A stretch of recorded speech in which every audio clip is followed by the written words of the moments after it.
I think. Let's double check, shall we? As far as I know, we're live. What the fuck? Oh my god, I hate everything today. Stop the world, I want to get off.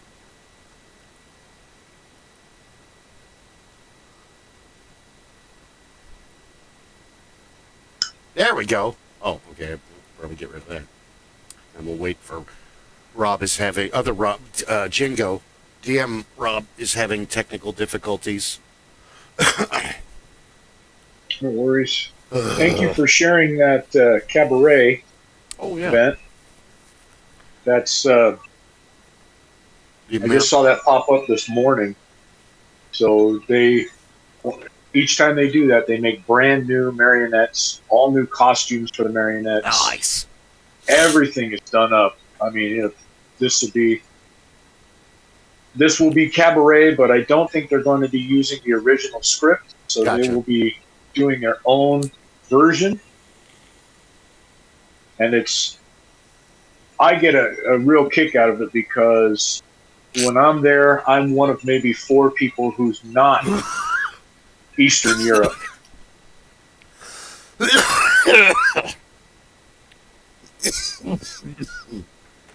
Whoops. Whoa. Episode 49. Seat of our pants. Today. Wouldn't have it any other way. Days of the year. We'll do the intro when Rob gets back. Clay and Chris are at work. Guys got stuff going on. Ron's got work and stuff going on. I hadn't really talked to Ed about joining the show. Derek's doing stuff. So we'll just move on ahead. With the days of the year. Celebrate your unique talent day. Everyone has something special that they excel at, whether it's a knack for cooking, a love for singing, or an eye for the design. Get down with your freaky self. National Fairy Bread Day. Okay. National Brand Day. International Au Pair. Au Pair Day. Yes. And National D.B. Cooper Day. Dude.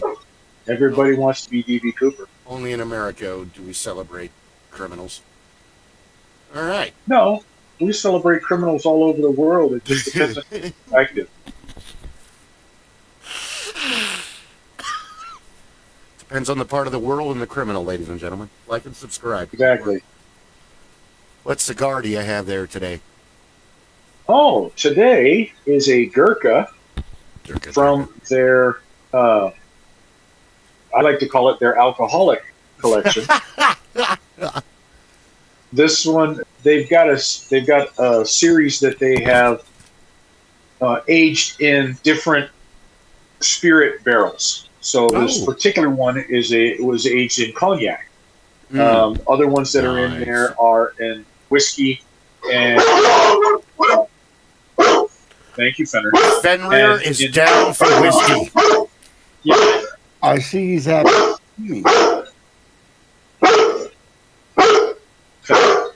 Fenrir, nobody wants to hear you. Buddy. Nobody's interested. Well, we do, but you're probably barking at nothing. He's barking. There's a lady walking 2 dogs across the street. Oh, and of course, he's got to let them know that this is his neighborhood. By all means, yeah. How dare you! You're supposed to come over so we can play. Are you better now? Did you tell them? Okay, as long as they know. Hey, he's one of the most important. One of the council mascots. We have many. So yes, episode 49. Trials and tribulations. Let me get my stream going too. Yeah, it's definitely fucking Monday, that's for sure. Yes.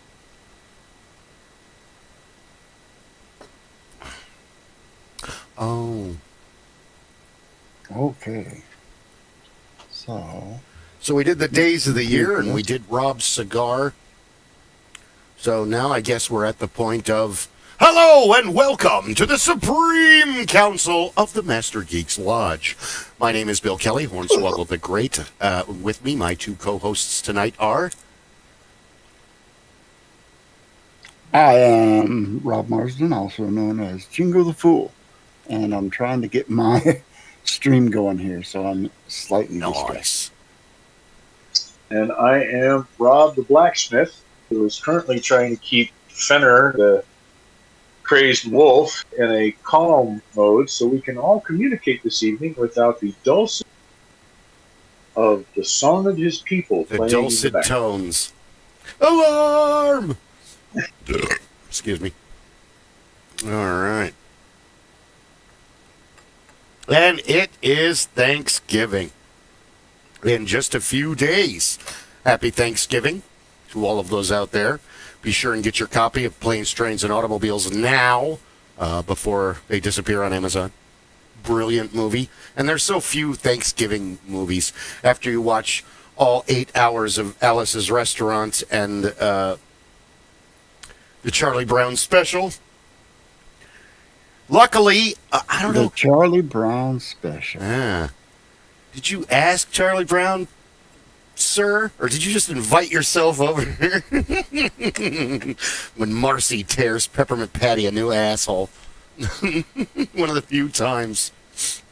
Now, please correct me if I'm wrong, because I remember seeing it as a teenager on WUPN and then other channels later on. They used to do the original Star Trek marathon on all Thanksgiving long. They would show all 80 episodes of the original Star Trek. I have no idea if they still do that. I really hope they do. What they are doing is Forever-a-thon for MST3K. I posted on my Facebook and the Lodge Facebook. There's nothing better in the world than MST3K. And I was telling Clay about it, and he's like, honestly, I'm really unfamiliar. I've never... What? That can get you kicked off the Lodge, dude. Hey, What Drake. How's it going? Sorry. Oh. Let me get this multi-thing set up so you can see the chat. Drake's My all-time okay. favorite MST3K was when they would do the live one. Yeah. And they did the live one where Danny Kaye was the Inspector General. And I loved watching the guys. Every time they would pop up, the gentlemen that were doing the little band that was playing in the film. Looks like my bot is Bork. And it's the Doobie Brothers. Oh, crap. I didn't get the job I interviewed for today. Damn it. Oh, well. Back to the stone. Gotta keep grinding. Oh, well. Oh, all right. well. Where were we? I think I'm up and running now. Sweet. Yeah. I am up and live. I know there's a way to share our chat so we can get them together here. Get them all together. I don't know. There's probably a way. There is. There's always a way. Oh, it's all yucky. Right. As long as it doesn't require two 12-volt batteries, There we a pair go. set of jumper cables, and a hamster, we're good.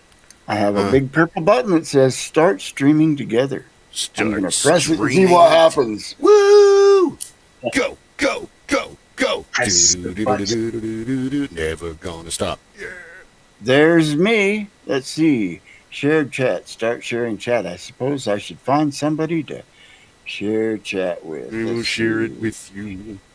I will share with you. Share with you all.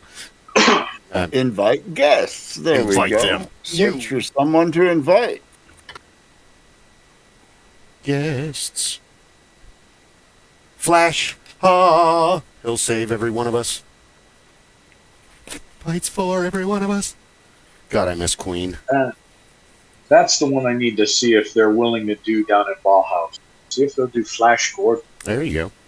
I sent you an invite on this here Twitch thingy. On You this should here, be getting it. Twitch contraption. This is highly clogged with yucky, nasty resin. Too much information. Blah. It's pretty gross. Right. Down in the O. That's good. Put that on top of that, because yuck. Bill, look at your Twitch and accept that invite. I have a thing. Okay, my You have a Twitch. thing, yes. Accept. And Get started. Let's get Lava this party Bean. started.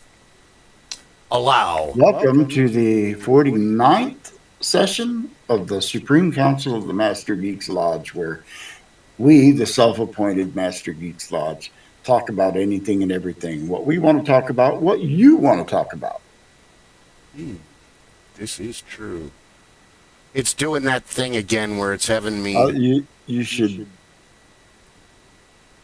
It's angry. It doesn't like my camera. Set up virtual camera. Yeah, just tell it to ignore your camera and your microphone. You just want to share chat. I'm using streams. I'm using OBS. You know what? Never mind.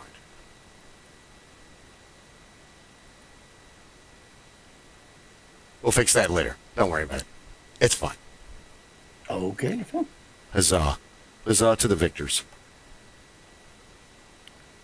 So yes, Planes, Trains, and Automobiles, one of the greatest movies ever made, and one of the few movies made for Thanksgiving. Do you remember what the... oh, go ahead. I don't think I've seen it. Really? Really? Oh. What year did it come out? Oh, that's right. You were in Germany. Gotcha. Okay, never mind. It's a very... No, talk about it. 88? I think it was 88. Now I gotta look. That was. I was just out of the army, but I wasn't really into going to movies at the time. Gotcha. IMDb my life as a civilian. IMDb knows everything. They'll know.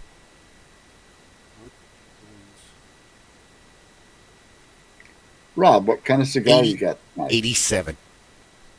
87. I didn't get out to the end of that year, so it would have been something I might have caught pieces of it on HBO. Yeah. Honest. It, for a very long time, became a staple of the over-the-air channels in the 90s, in the late 90s and early 2000s. It became a staple on so many of the over-air and the what would have been the independent around the country for this time of year, as well as for films. You throw that movie on when you didn't have anything coming out from the studios for anything that you were normally going to show. Hey, tonight, Planes, Trains, and Automobiles. Yeah. Boy, John T. Martin. I don't know a whole lot about the behind the scenes for Home Alone. I really don't. But I would almost go to say that Planes, Trains, and Automobiles is in the very same universe as Home Alone because it follows the same formula. Here's a very simple script. We'll be able to put in a whole bunch of famous people with cameos, and at the end, there's a happily ever after. Because this is a movie about a whole bunch of bullshit before you're allowed to have the very special meal with your family, which is, it pretty much mirrors real life. They're traveling, there's so many different things that people go to. About 8 years ago, I know I'm jumping ahead to Christmas, but about 8 years ago, I said, you know what? I'm going to sit down and watch all of the Christmas movies I have never seen. So I watched Bells of St. Mary, The Preacher's Wife, White Christmas, all of these old Frank Capra movies, and they're terrible.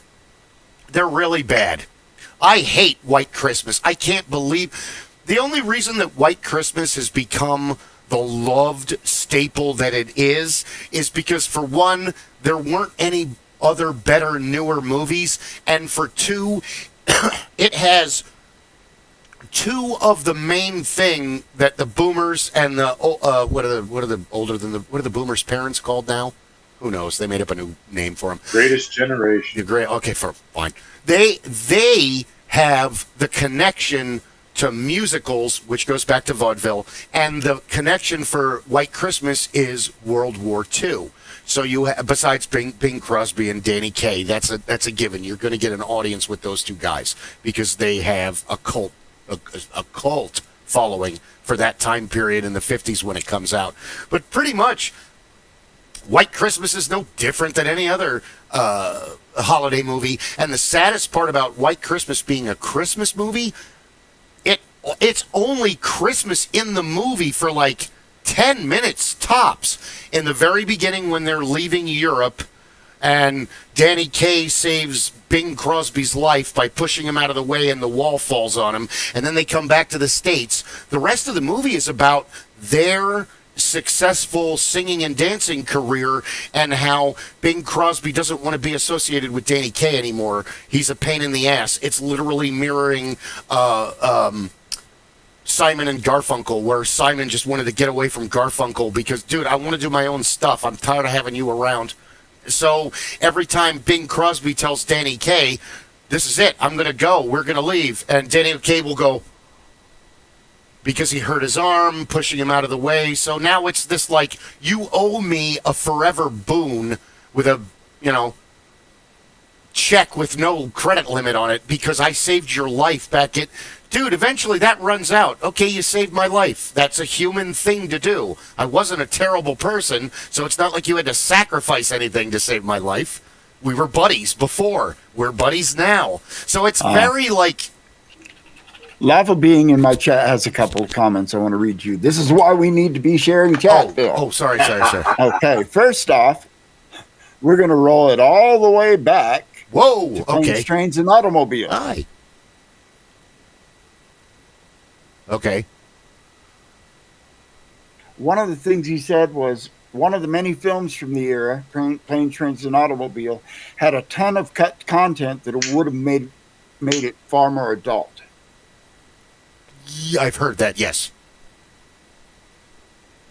And his comment about Christmas movies was, I can't stand A Christmas Story. It was pushed on us as kids by our school as a fun holiday movie for the kids to watch at school so the teacher can take a break. It is not a movie for kids.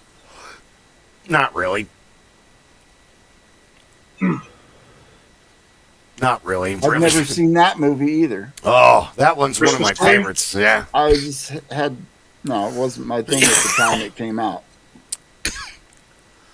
That one is up there for the nostalgia, especially if you were born in the late 30s to the early 40s, and even in the 40s, because my, Woolworths? There was a huge department store, and they had a tram track on the ceiling, and they used to run that through the store at holiday times, and that was pretty wild. But Miracle on 34th Street and It's a Wonderful Life and The Preacher's Wife and The Bells of St. Mary, these were all Frank Capra movies, and we tend to forget because we're almost 100 years away. Frank Capra movies were goofy family, they were like feel good, good morals. They were the Hallmark movies of their time. They were the what? Yeah, they were the Hallmark movies of their time. They were. Exactly. And they were money makers. They were guaranteed to make money. Frank Capra knew he had the formula. He knew how to make money, and that was how it went through the old studio system so easily. It was a matter of, okay, I need you to get these 5 stars.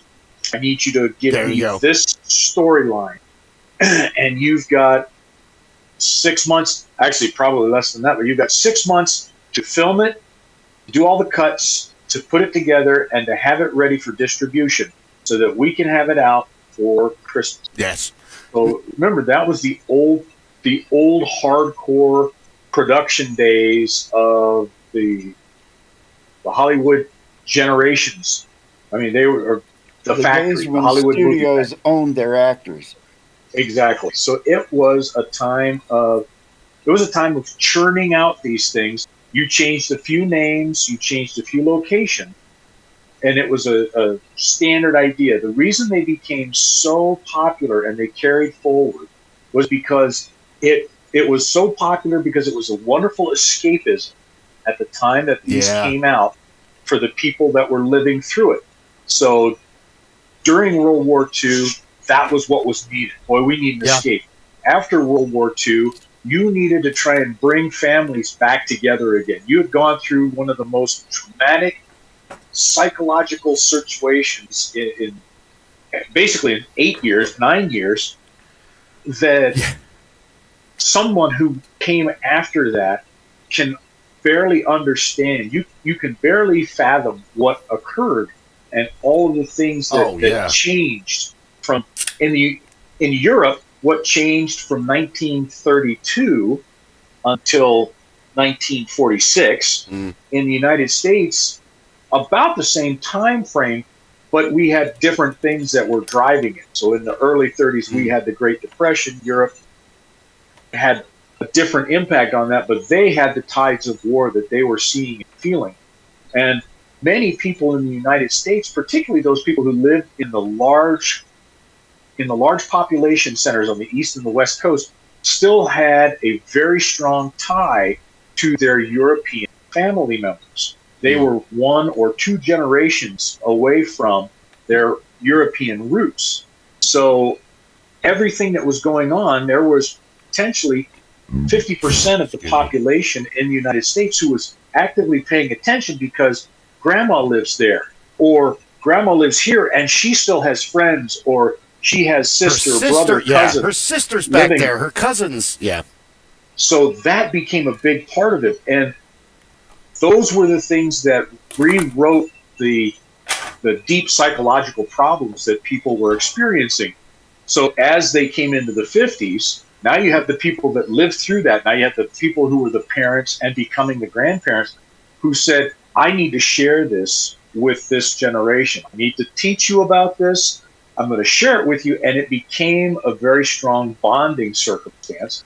And that's what carried on. My father was born in the 30s. So he shared that with me. Those movies, they're not great. They're not masterpieces if you're going to put them up against something that was made. It's not Gone with the Wind, which is truly not a real masterpiece. It's not Ben-Hur. It's not Death to Smokey. The greatest story ever told. But they carry a certain amount of power when they are brought into your life in that fashion. So I shared them with my boys. My boys have since shared them with my grandchildren. But each successive generation is getting to the point where you're at, Bill. No, this is not showing. It's not pulling at my heartstrings like it did. My grandkids would say it doesn't pull at my heartstrings like it does to yours, Papa. And I understand that. Yeah. I ran into that with the Rankin Bass Christmas movies. Really? The Rudolph and the Santa Claus is coming to town. I don't think any of my kids ever clicked with it. They just didn't get it. It's like, but you don't understand. Christmas, the night that the Christmas special was on was a special night. Oh, you had to wait all year for that. Yes. And they don't understand that TV was a lot different then.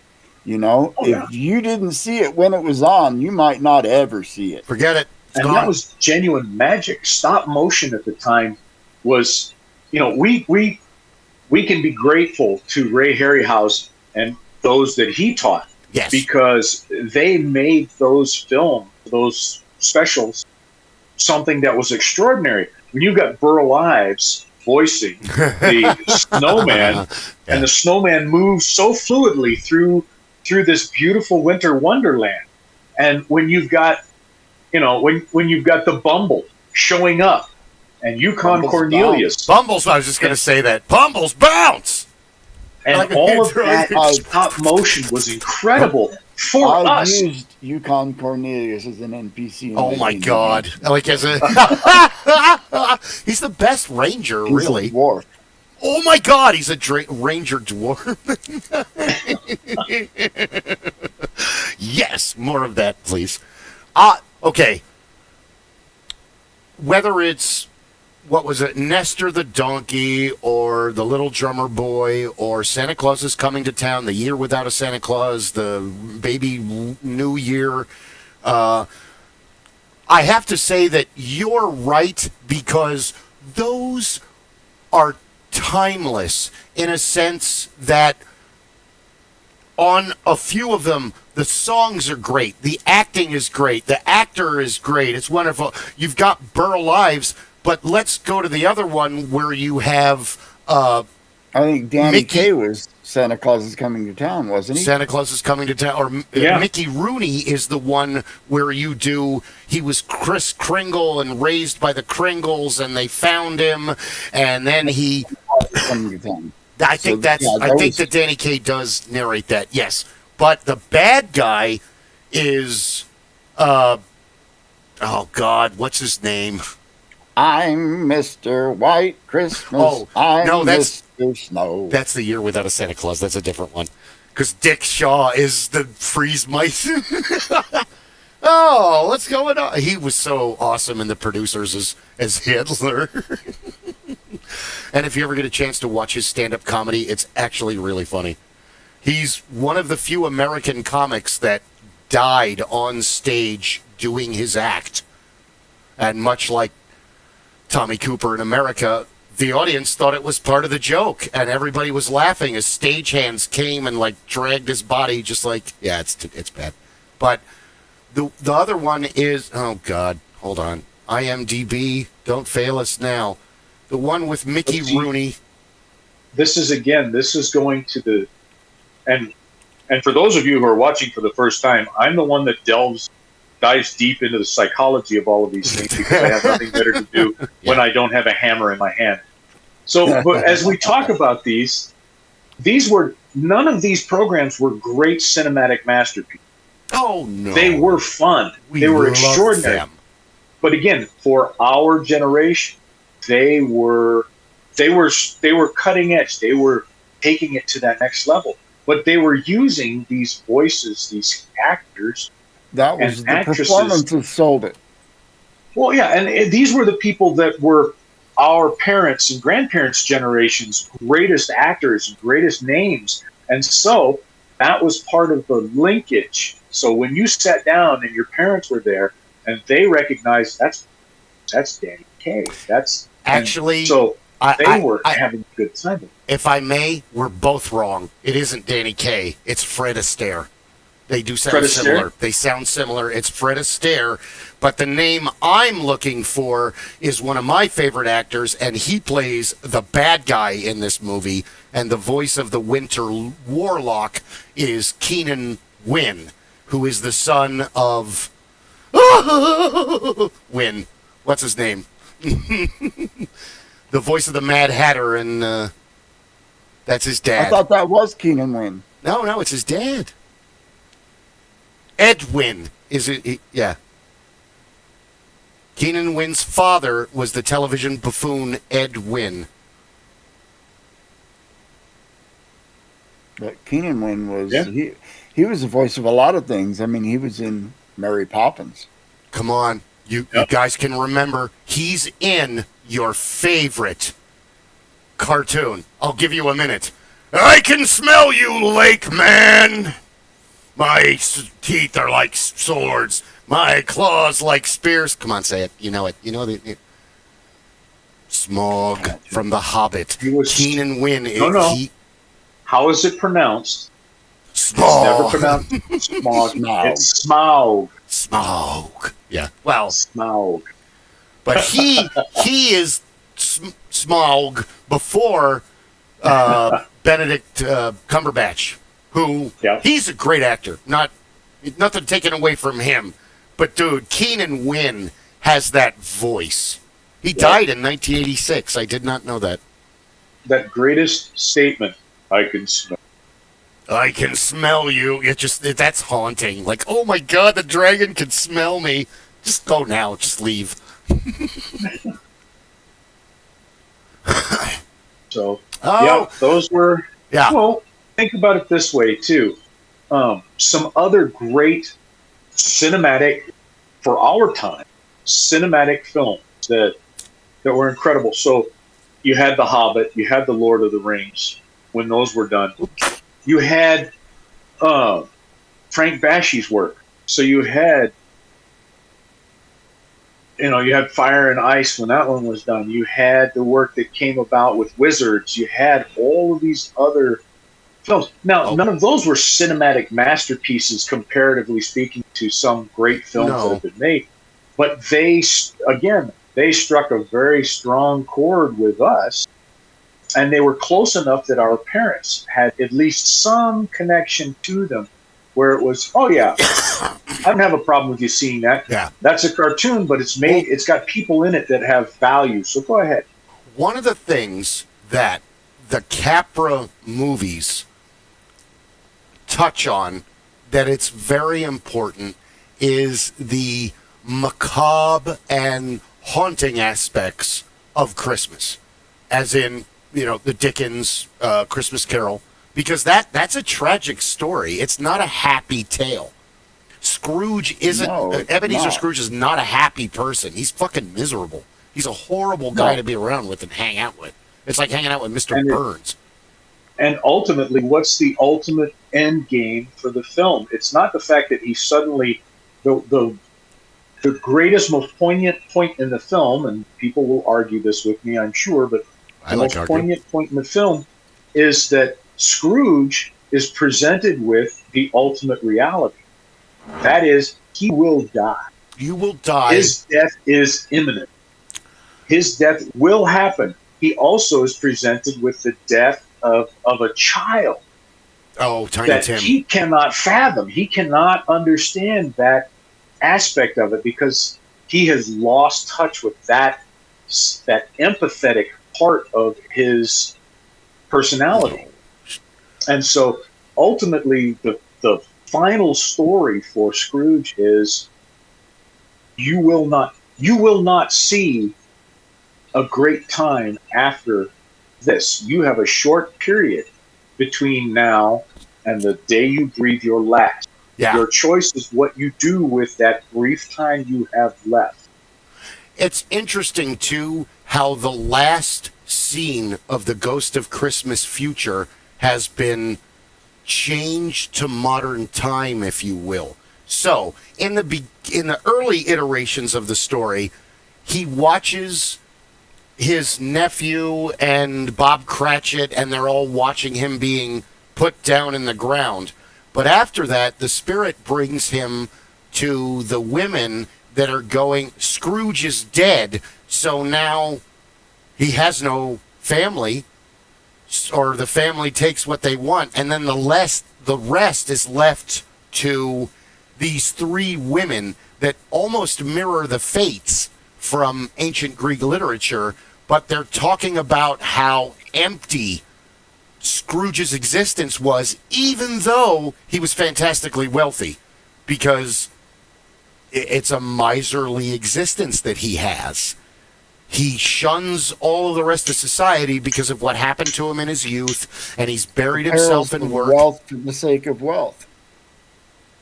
And by the same token, going back to Smaug, The Hobbit, the ultimate, lesson of, Thorin Oakenshield was wealth for the sake of wealth. Yeah. And that's a bad thing. And you touched on it, another movie that also, The Wizard of Oz. Follow the yellow brick road. The yellow brick road will give you what you want. Well, you follow it to the Emerald City, the green, the money. And what do you get? Nothing. You already had everything you need. Because you're already brave. And I always wondered where the red brick road goes. Probably to the witch's castle, which would have saved a lot of time in the movie, if you think about it. That's a good point. It would have been a 5-minute movie. I want to get a copy. It's like $13 on Amazon. Frank M. Baum also wrote The Life and Death, or The Life and Times of Santa Claus. And Santa Claus is in it, and Rankin Bass did a animation of it, and I've seen it like twice, and I barely remember it because it came out in like 75, so I would have been like 3 years old. And it's where the immortals meet to discuss whether or not Santa Claus is worthy of immortality. And it's like right from the book. Because that one really hasn't survived from Rankin Bass. The Banshee's Gold, the Irish one where the Banshee's trying to kill people on Christmas Eve, and it's Art Carney is the narrator for that one. There's also a Easter one about an evil Easter bunny, and he fucks up Easter. And I've only seen it twice, but I know that it exists. And then, oh, you guys will like this. So I got a copy of the Mad Monster Party, but I wanted to send it to Andy in New York, but it accidentally got sent to Donnie Coffee in California. So he got that, which I've only seen that once, but like Phyllis Diller is one of the main characters. I absolutely love her. Oh, also Ray Harryhausen. I was going to say this, ADD's kicking in. I am absolutely loving the fact that he's immortalized in Monsters, Inc. because he's not only mentioned in it, his name is the name of the most prestigious restaurant in their world. So how's that for immortality? That is, that is the only real immortality there is. Will people speak your name after you're gone? Yeah. And for how long after you're gone? Like people like Alexander the Great. Mm. You can go back even farther in history, but these are people that, we probably don't know much about what really happened in their lives. We only know, what little bit of history survived. I would say the oldest person that we have written history about is in cuneiform. And you know who that is. There's only one guy whose deeds were recorded in cuneiform because that's all the Sumerians had at that time. Gilgamesh? And Enkidu. Yep. Oh, Clay's home. Yes, Gilgamesh. The immortal Gilgamesh. Ass-kicking dude. Every culture has their ass-kicking dude. Gilgamesh is immortalized in Star Trek The Next Generation. One of the best episodes ever when they encounter the race that uses metaphor for discussion. And it takes them half the episode to figure out what the fuck they're talking about. And meanwhile, they manage to capture Picard and put him on the planet with their captain, who's played by Paul Winfield. Excellent episode. I've seen it like 8 times. Because they don't talk. I have friends that hopefully one day will get on the council, and all I have to do is type in an email, Shaka, when the walls fell. And then I'll get a response like a day or two later. Temba, his arms wide, his face wet. Because they speak in metaphor about this great war that happened. It's a really brilliant episode. I remember seeing it vaguely, but I think that was a time when I had young children and didn't get to see Star Trek. As I made an effort, I had enough time to put into either Babylon 5 or Star Trek, and so I chose Babylon 5. I'm on episode 2. I'm still trying to get into it. It looks really neat, but they kind of do the Star Wars thing where they throw you right into the action. And you're like, whoa, okay, who's this? What's that? Right. Why are they mad at him? Who's that guy? What's going on? Yeah. I can explain it if you like. We've got time. Okay. Let's establish that there are different races, and I can't remember the damn names of all of them. But there's a race called the Minbari. They're kind of like the space elves. Very powerful psychics, very advanced technologically. And Earth accidentally triggers a war with them. That sounds like us. And they proceed to just basically wipe the floor with them.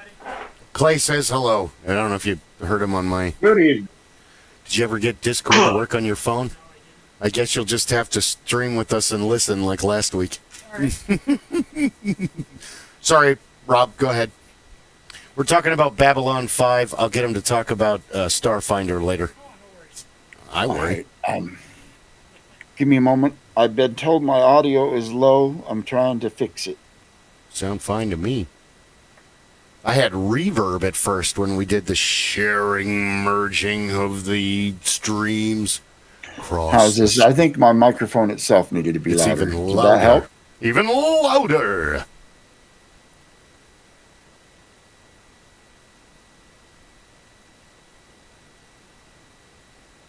If that's any better. Struggle. But the Christmas Story is one of those. Okay, I'm sorry. I gotta interrupt because now I'm trying to read and catch up. Volume is better, yes. I guess for me, the Christmas Story will always be very special because my dad loved that movie, and he got a leg lamp like every year. Or a bobblehead of the old man. He got it so many times he started giving them back to me as gifts. And I just laughed and laughed and laughed when I unwrapped them. I gave this one to you 2 years ago. I could tell by the box. That film was so good for... Thank you. It was so good for our parents' generation. Yeah. Because it was poking fun, firmly, tongue-in-cheek, pushing the tongue through the cheek at all of those things that have been presented so many times in the past. And the perfect Christmas and how the perfect Thanksgiving would be and leading up to the holiday season and how none of that ever happened except on celluloid. And so that was why my parents loved it. Yeah. That was why I learned to enjoy it, because I started to learn those jokes. Otherwise, there was a lot of stuff for a younger person to look at, laugh at, and have a good time with. Yeah. But once you started to understand the inside jokes, it's like growing up here and watching Wallace and Ladmo. You know, it was a children's show. It was written to keep the parents happy that they had it on. And it was very localized for Phoenix. It wasn't. But the tragedy of that show is that they only had one video reel, and so every day they taped over the previous day's show, and so that's why there is very little footage of that show left. It was a great show. A lot of the early stuff disappeared for that, and some of the surviving family members and folks have obtained what few recordings there were available before they got destroyed.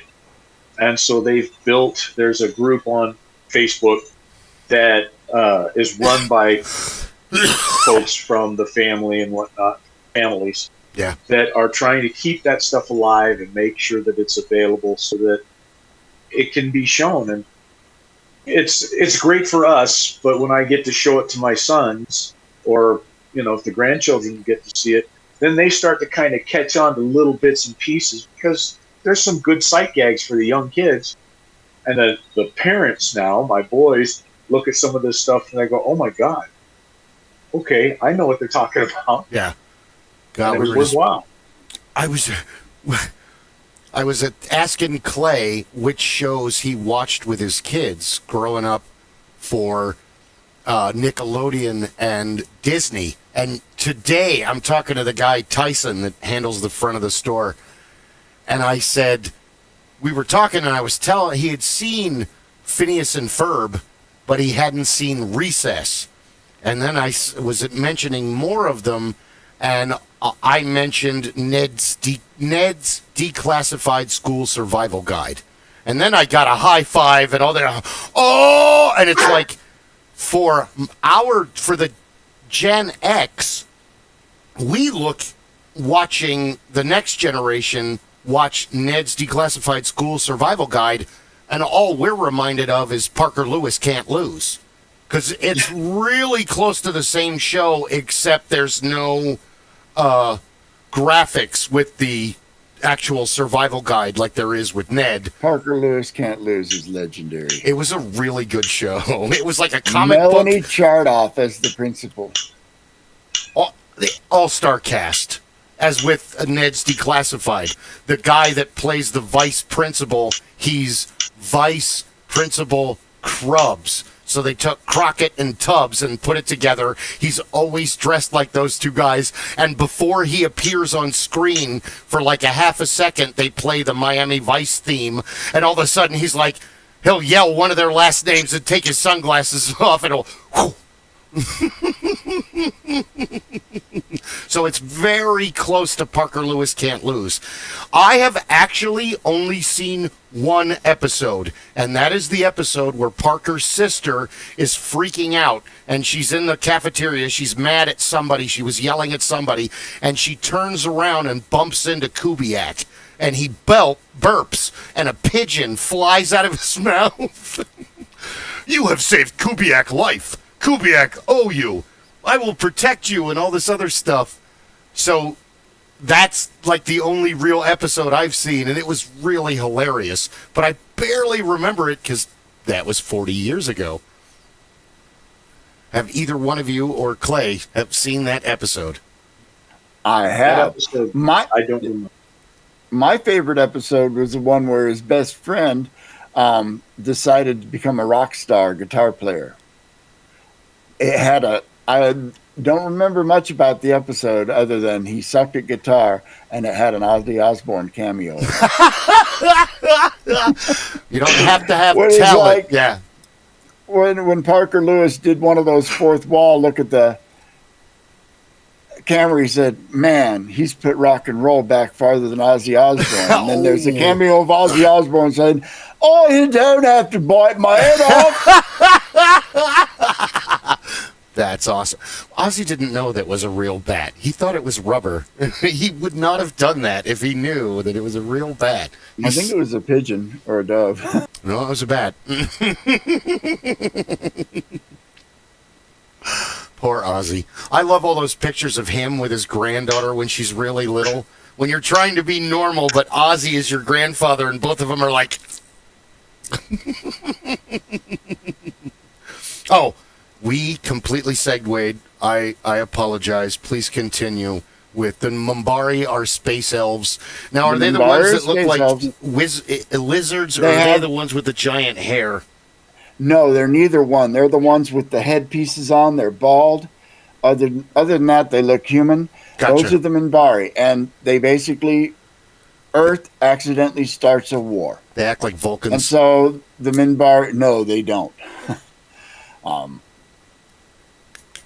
But Earth starts a war, and they decide to just, all right, fuck these guys. Roll them up, and, you know, we're like halfway across our solar system, just basically rolling up the rug, and suddenly they stopped and pulled back and surrendered, and never explained why. Odd. So, the different other races out there that they had contacted, including the Minbari, had gotten together to build this space station, a neutral ground space station called the Babylon Project. And for whatever reason, the first three never fully got off the ground. They failed before they could start. The fourth one just straight up disappeared. And so you have Babylon 5 with all these races coming together, kind of like a floating United Nations. Interesting. And it ends up being a struggle between these beings of light and the beings of darkness. The beings of light look a lot like angels when you finally get to see them. The beings of darkness, of course, are shadowy things. Okay, I cheated and watched some shows about it, and I know that when you go later into the seasons, they go back to the beginning and they show you that the beings of darkness have been there the whole time and they were just invisible. Okay.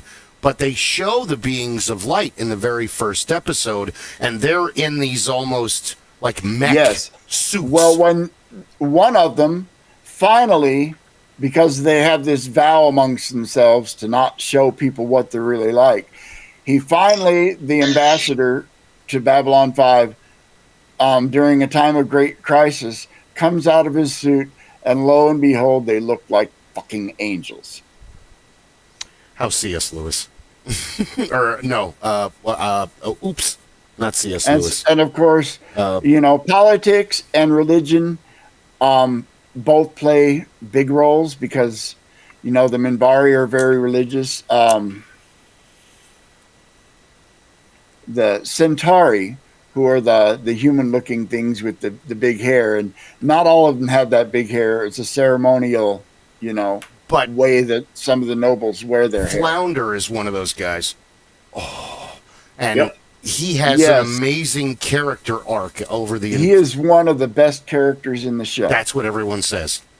Him and Bill Mumy, who is the Mumy Minbari, the Minbari attaché to the Minbari ambassador, who Mira Furlan, a wonderful European actress, played her. And I mean, this is a show that, I don't know how many people were all-stars before they came in. Jerry Doyle was their security officer. He kind of had a Bruce Willis vibe to him, but not quite the same. And of course, Bruce Boxleitner, bring him back alive. There you go.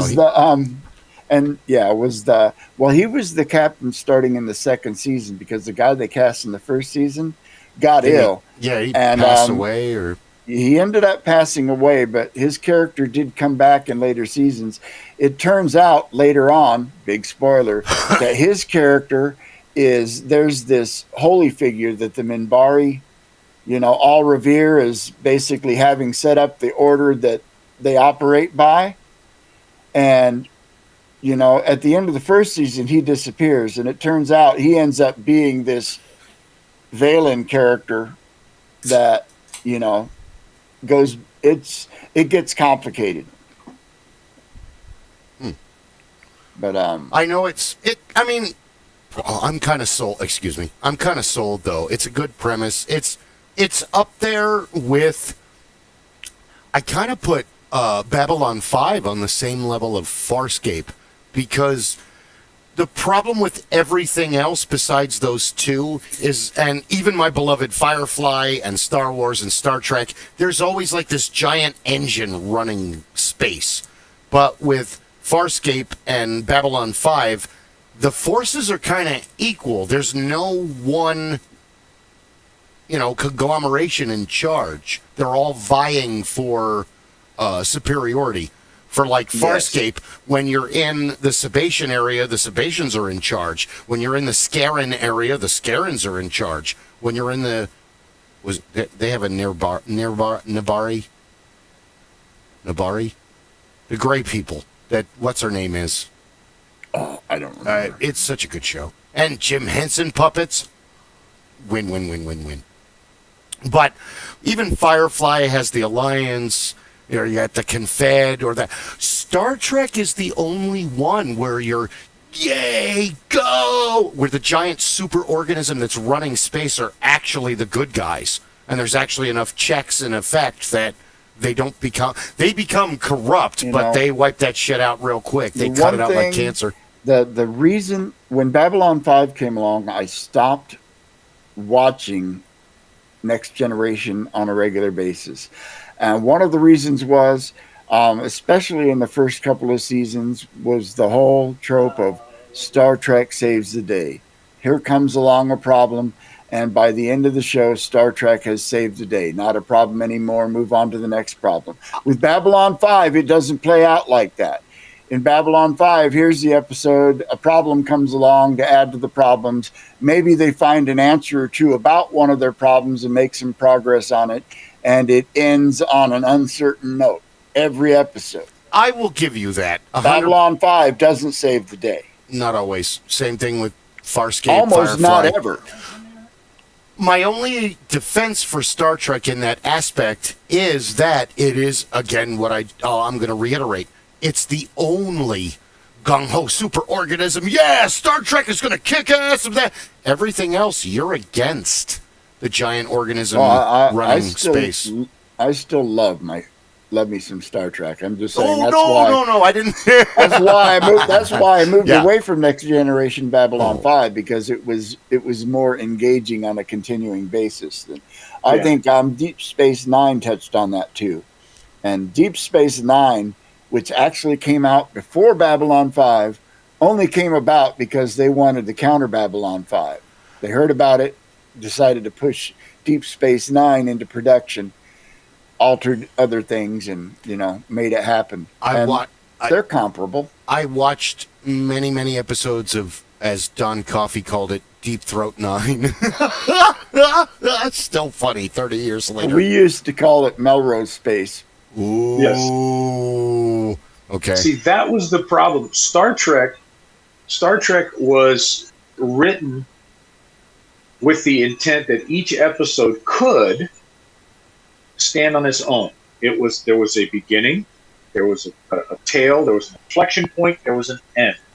It's standard Babylon, TV formula. Broke that mold. Babylon 5 Oregon Trail. and so many like Babylon 5 were written more like a soap opera. The intention was, I need to have the end of the show needs to have some kind of a cliffhanger. It doesn't have to be big, but it's nice. But it's got to have something to get you to come back next week, and it's got to have a continuing thread. And the more threads you can give it, the better you're going to have a draw for the length of the program. Star Trek only picked up that, Deep Space Nine was their first attempt at doing that. But where they really picked up and ran with that was when they started doing the most current, when they did Picard, because now you had this long thread that carried through each of those sequences. And that was the intention, was to draw you in. I need you to watch 12 episodes. Another thing that set Babylon 5 apart from the others is Michael Straczynski. Man, my mouth doesn't work. That's a mouthful anyway. Yeah. Had the whole series written complete to the end before he ever went into production. So he knew it's a 5-season show. At the end of the 5th season, game over, done. Yeah. And then TBS bought the rights to it and tried to limp it on for a while. I never watched any of that. And then from what I understand, after that failed, they did 2 or 3 movies that took place during the Babylon 5 stuff that were pretty good, but I have not seen any of those. Yep. I equated those two, in all honesty. I think that one of the driving factors, not necessarily from any storyline or character development, but from the development of the program itself, the overall story, Hill Street Blues. Hill Street Blues was one of the first big serialized television programs that carried over the story. There was always some kind of a short arc that took place during the program, during that episode, but there was something that came in from the past and it carried through, and there was something that always carried over to the next, and that was how you kept moving all the characters through. That was how you kept moving all of your viewers along through the whole process. Hold on. That was kind of a departure itself, because to your point, Rob, they had that long story arc, and they knew where they wanted to go with it. At least in theory, in idea, they knew where they wanted to go with that program. I kind of agree with that, because let's not go all the way back to Shakespeare, but if you go back to... Bill, you look deep in concentration. Yeah. I am? I think Bill is frozen. I did? Yeah. I'm not frozen on my end. See, You guys are frozen really on my got end. as deep in Babylon 5, and for the life of me, I could not tell you why. Just something never clicked with me on that one. Uh-oh. But I enjoy what... Shit.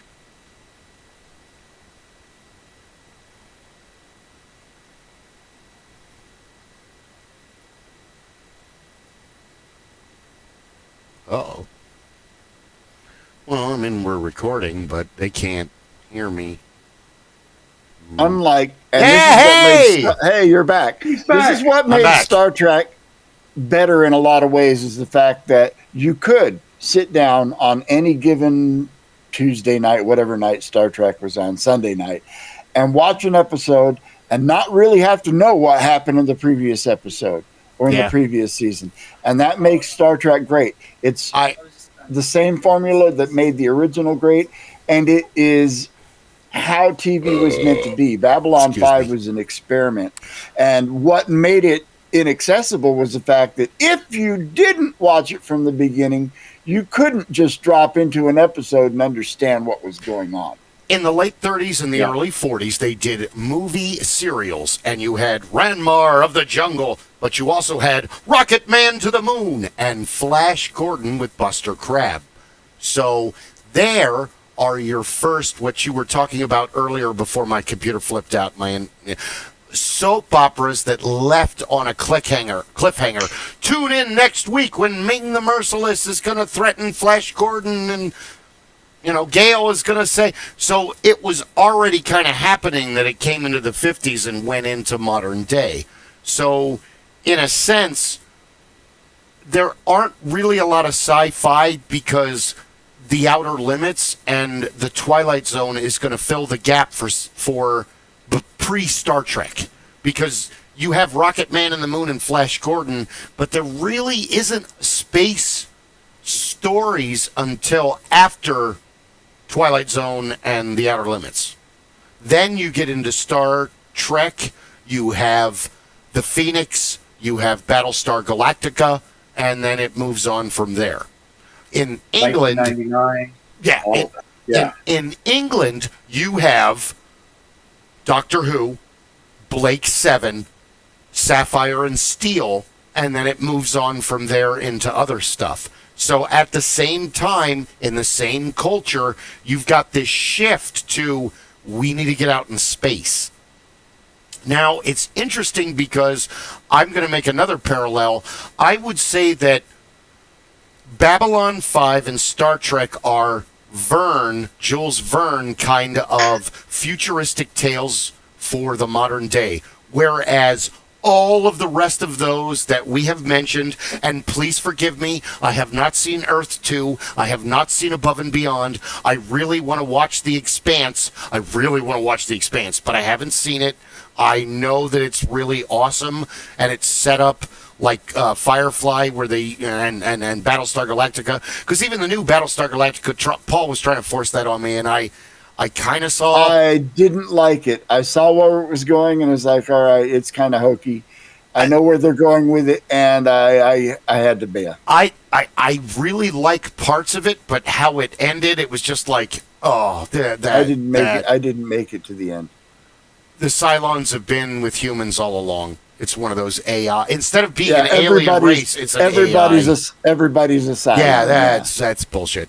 But it starts off good, where they kind of flush out Adama and what's his name, the bad guy, Balthazar, and they flush out you learn more about them before they're in the giant space, because that's what made Battlestar Galactica great. It's basically Wagon Train, but it's Wagon Train where the Native Americans have spaceships and aliens, laser rifles, and it's not,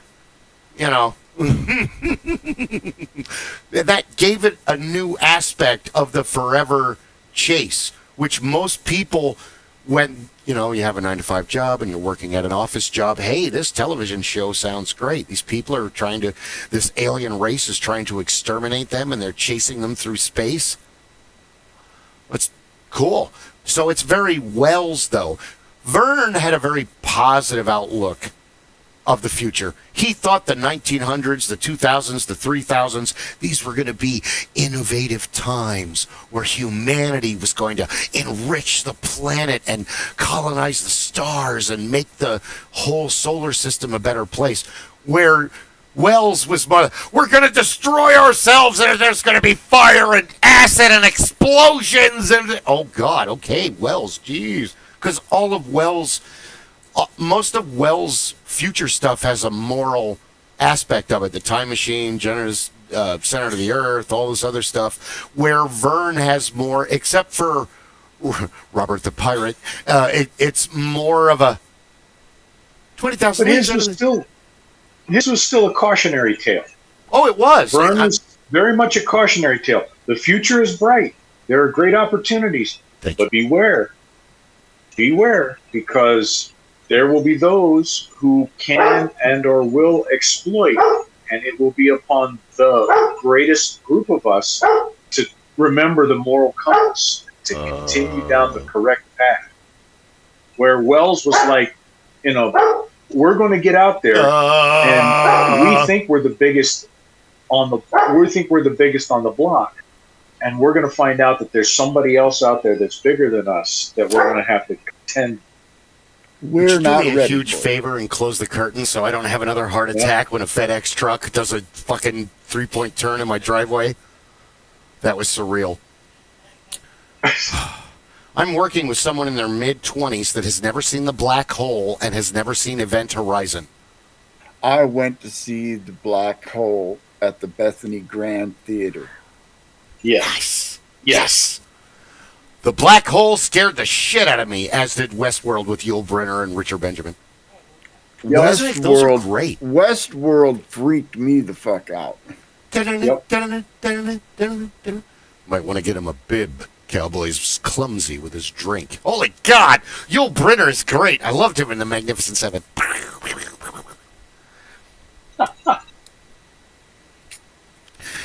In the 40s, serial radio. Days, I was going to say, you talk about Yul Brynner, and of course, the next one that pops into my head was the movie Telephone. What? Telephone. I vaguely remember the movie, but don't you're going to say The King and I. Remember what it's about. No. Telephone is where Bronson is a Russian. He's an agent, and there is a Russian who is trying to activate all of these sleepers in the U.S. that had been put in place in the 60s. And he's going about activating all of these sleepers who are destroying all of these former U.S. military nuclear sites things. Can we talk for a second how Bronson was the Arnold Schwarzenegger of his day? Have you seen pictures of the... Jesus Christ, he's like Bruce Lee. You could see like all 5'6" of him. But he was the gentleman's gentleman, as it were. But yeah, that's the one where he uses, was it Robert Frost was a poet? The woods are lovely, dark, and deep, but I have many promises to keep and miles to go before I sleep. Robert Frost. That was the trigger. That was the trigger to set off all of these sleepers. All the programming. And he would say, he would recite that and then say their name, miles to go before you sleep, Shiitake, and hang up the phone, and the guy would hang up the phone and go out. And off he goes. One of my favorite movie scenes of all time, and one of the most epic opening scenes to a movie of all time, had Charles Bronson in it, and that's Once Upon a Time in the West. Yeah. Yes. When he gets off the train. You brought 2 horses too many. Yes. Bronson is it's not that he's an awesome badass on screen. It's that he's an awesome badass in life. I joined the Army, and that was the first time I had 3 meals a day, because Bronson grew up dirt poor with like 14 brothers and sisters. Yeah. So he knew all about what it was to be a human being, because when you grow up with nothing, you have an appreciation for everything.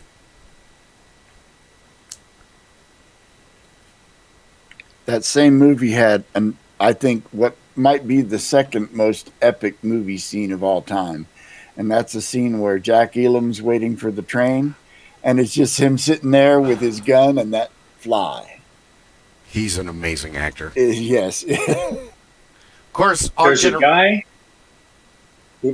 guy out now, and I had to look him up. There's a guy out named Robert Bronzi, who is the spitting image of Charles Bronson and has made a career out of doing new movies. And you look at him, and I believe he's from Eastern Europe, very thick accent, but when you see it, you're like, oh, Hey, now Charles Bronson never did that movie. You're right. He didn't. He didn't do that movie. This other guy. That goes along with that Simpsons episode when they're following Grandpa Simpson to Branson, Missouri. They go to Branson. And they go to Branson. Excuse me, is this Branson, Missouri? No, pal. This is Bronson, Missouri. And you see a mom and a kid, and everyone looks like Charles Bronson. Hey, Mom, can I get some cookies? No dice. This ain't over. I love Bronson. Death Wish 1, 2, and 3 are awesome. I've seen all three of them like twice. They're really good. And that's one of, if I'm not... The original Punisher. Pretty much. If I'm not mistaken, that's one of Jeff Goldblum's, that's like his first movie. That's like before Buckaroo Banzai and Earth Girls Are Easy and Mr. Frost. And you know what? IMDb can back me up. Jeff Goldblum is an avid D&D player. I knew that. I was at GaryCon a couple of years ago, and while I was there, I was told that the previous year,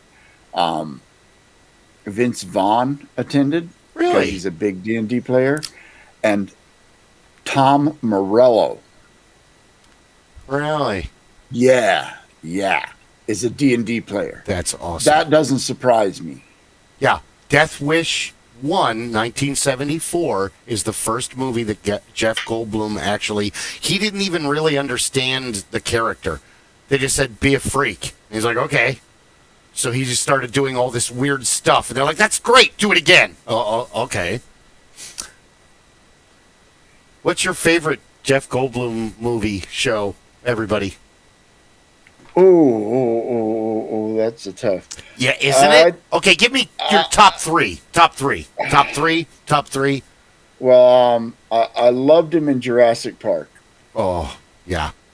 I also, although I'm not a big fan of the movie, I thought it was just okay. I loved him in it, Independence Day. Was he in that movie? Yes, he was. Yes, that was him. I thought so. He's the So one I've only that seen the figures movie out. once. Yeah. How to do it. Yeah, how to virus them. Yes, and then of course The Fly. Ooh, good choice. Clay? The Fly. The Fly. Earth Girls Are Easy. And The first Jurassic Park. Rob? Huh. I actually had to look him up to remember some of the films that I've seen him. You want me to do my three then?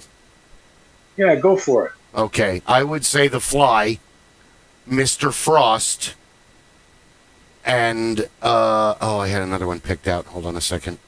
It's an obscure one that I absolutely love. Honorable mention to his character in the Marvel movies. Yeah, but he's just playing himself in that. In The Fly, he has to play a scientist, and Earth Girls Are Easy. He plays an alien, but the tall guy. When he's an American actor Rowan Atkinson wrote it, directed it, stars in it.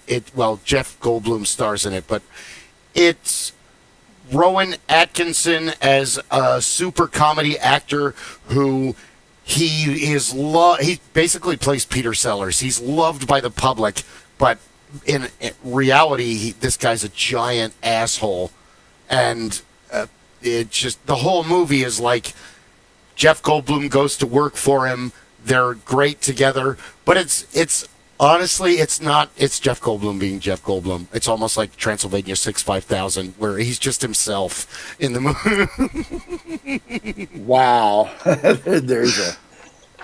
I love Transylvania brain 65000. cell reactivated. But the tall guy is the best because Emma Thompson's in it, Rowan Atkinson.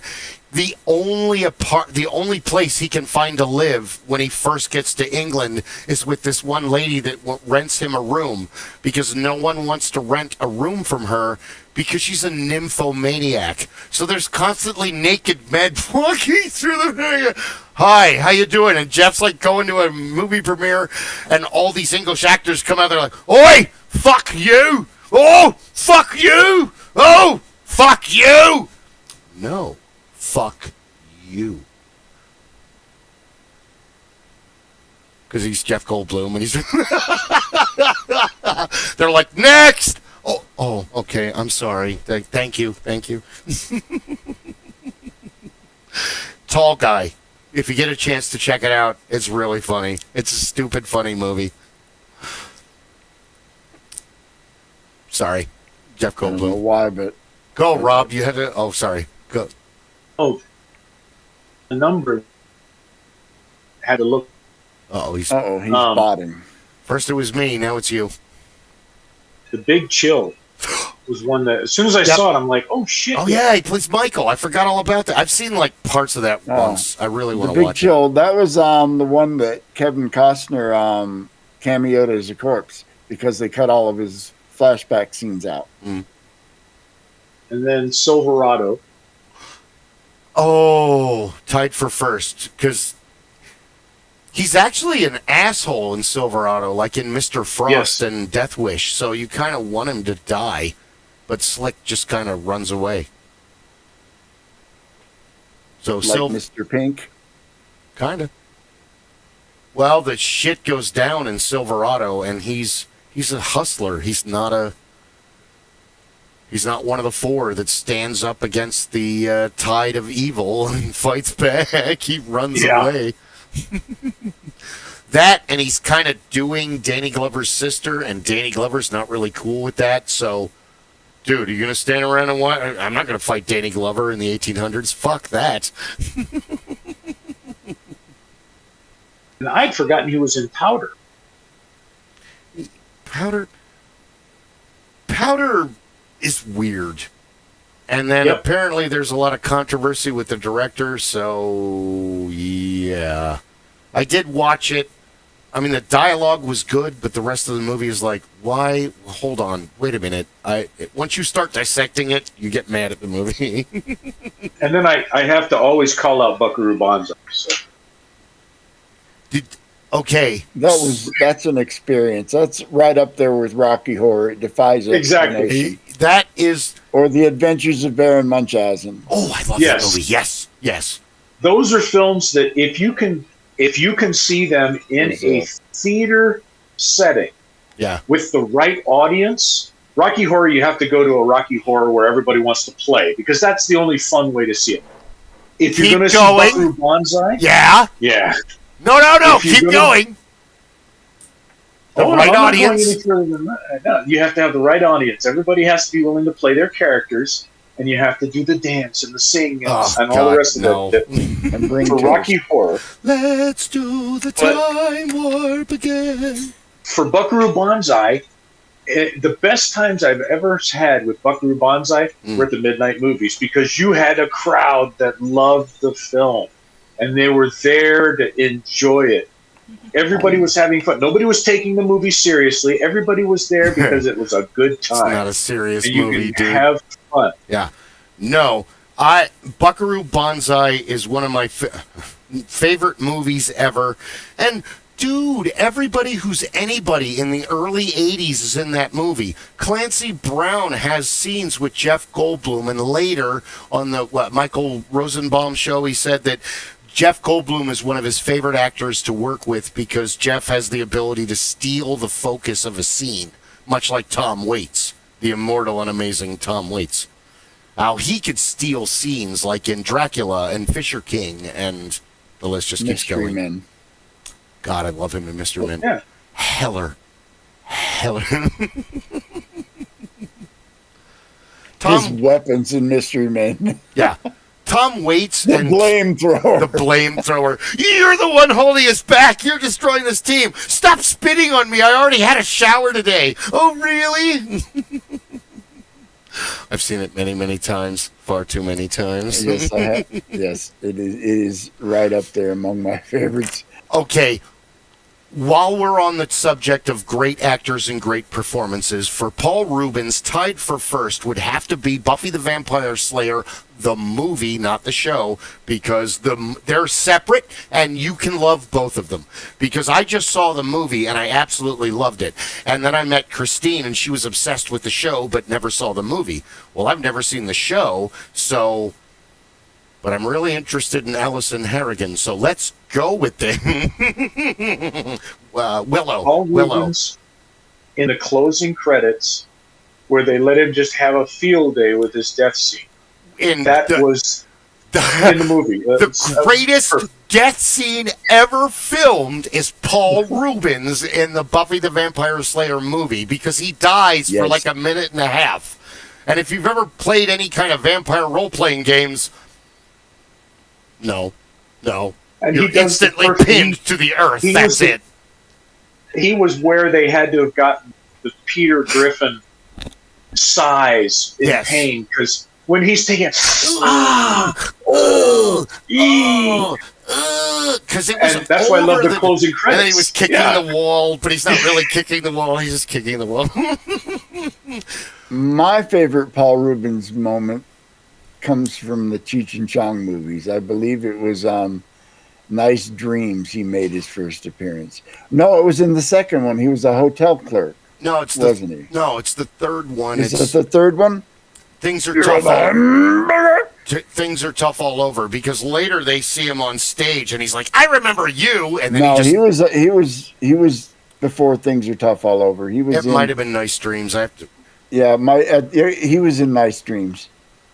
Because he was playing basically the Pee Wee Herman character before it became Pee Wee Herman. Well, Cheech and Chong went with the flow. They were doing comedy. Cheech met Chong at, I think, like a comedy festival. And they started talking and they became friends. Much like Dave Thomas and Rick Moranis. Dave Thomas was already in SCTV and he met Rick Moranis at a party. And they started just acting, and they were able to play off each other, and they had that kind of same sync.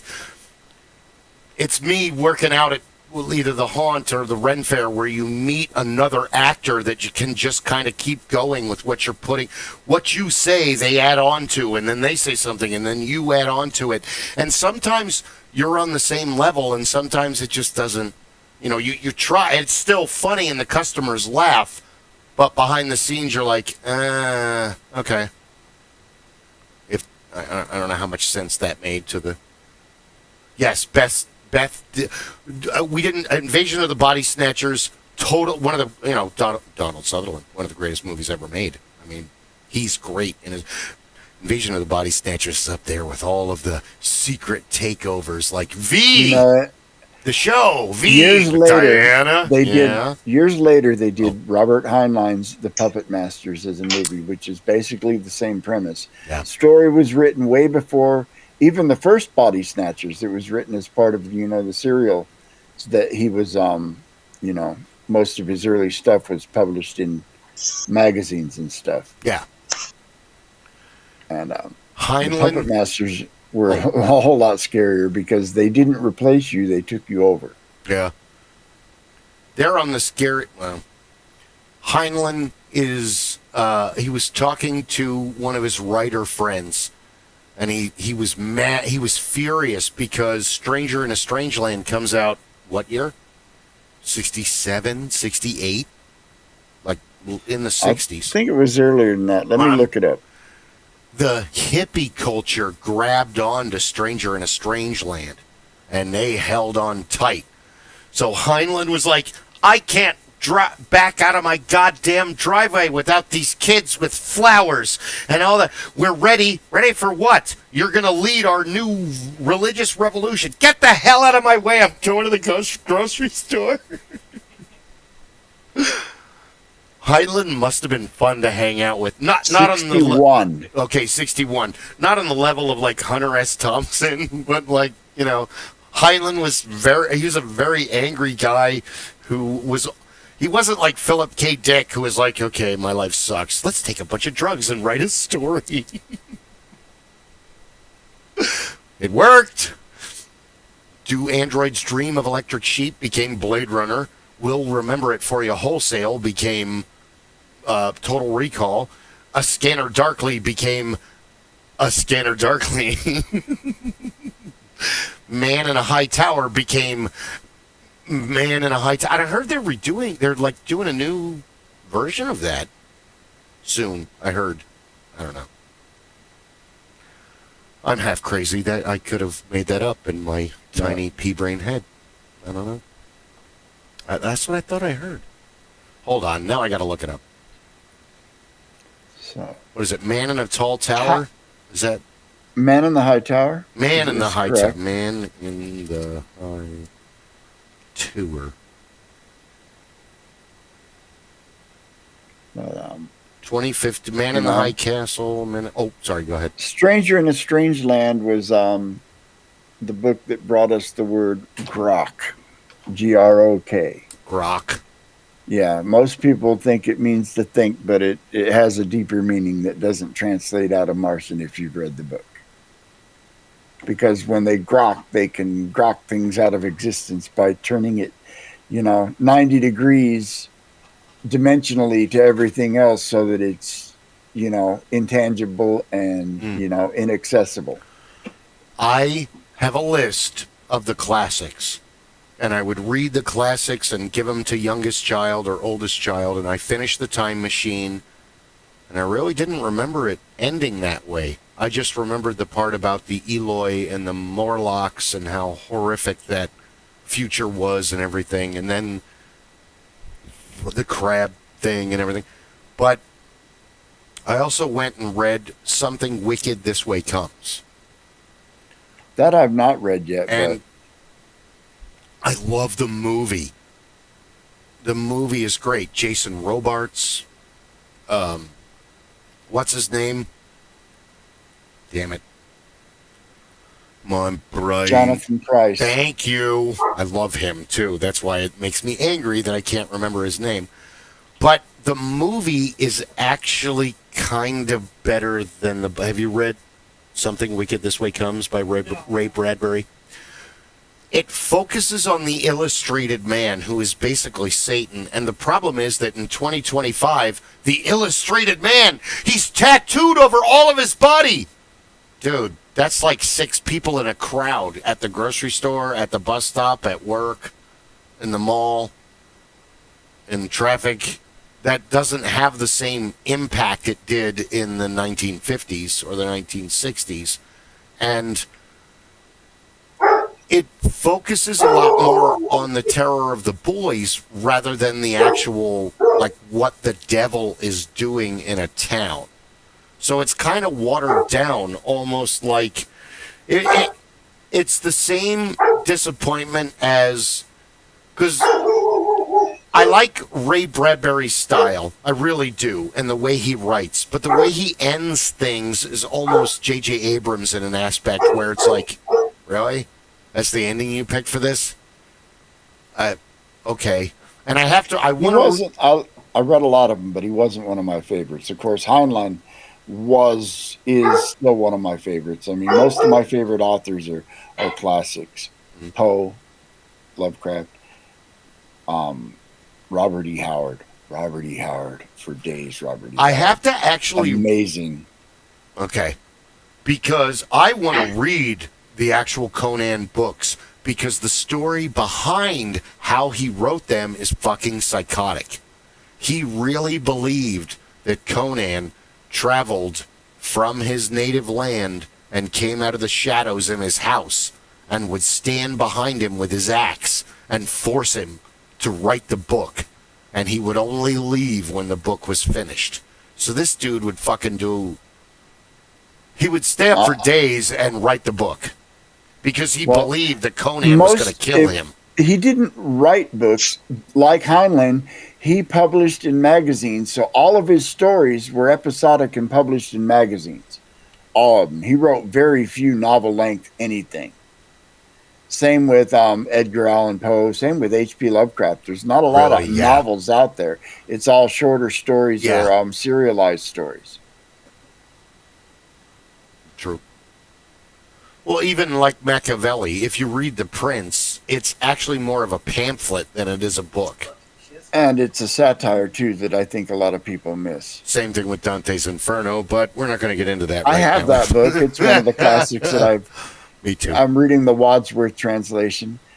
I have Wrinkle in Time, and there's a Wind in the Willows, and because you read them in high school, and you really don't appreciate them. And the worst thing about high school is that they teach different short stories through different decades.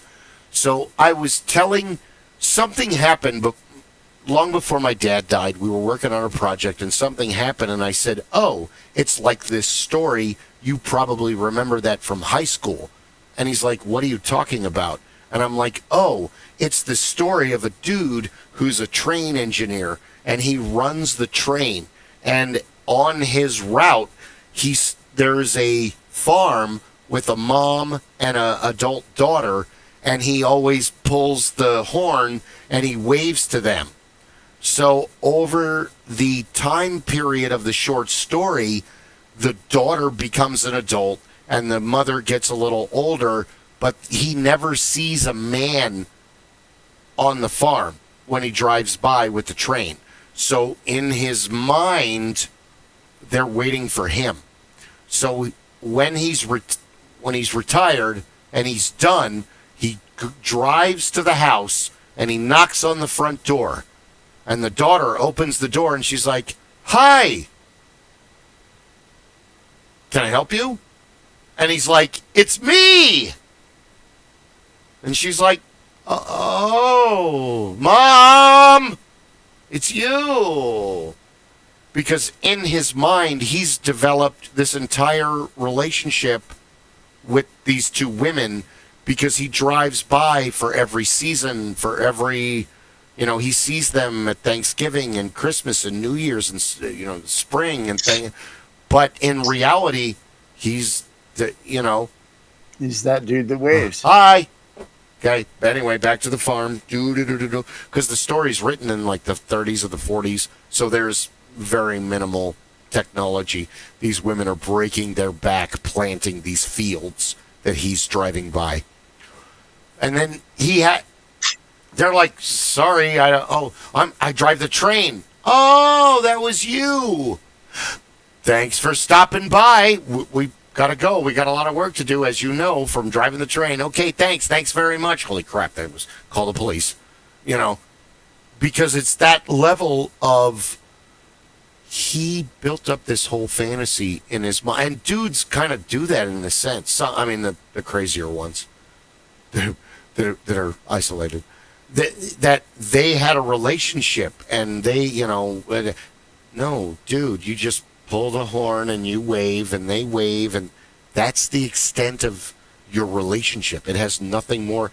And then I mentioned A Rose for Emily, and my father was like, what? A who for what?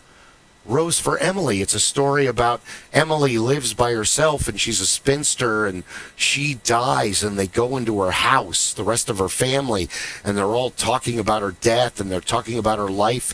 And then they get closer and closer to this one room. And they talked about long ago there was this door-to-door salesman that really had her fancy. And they go into that room and there is a skeleton in the bed. And it's not Emily because they buried Emily. This is a different skeleton. This skeleton is larger. The skeleton was obviously a male. And then they look around and they find out that like toiletries and all this other shit in the room has this totally different engraved initials.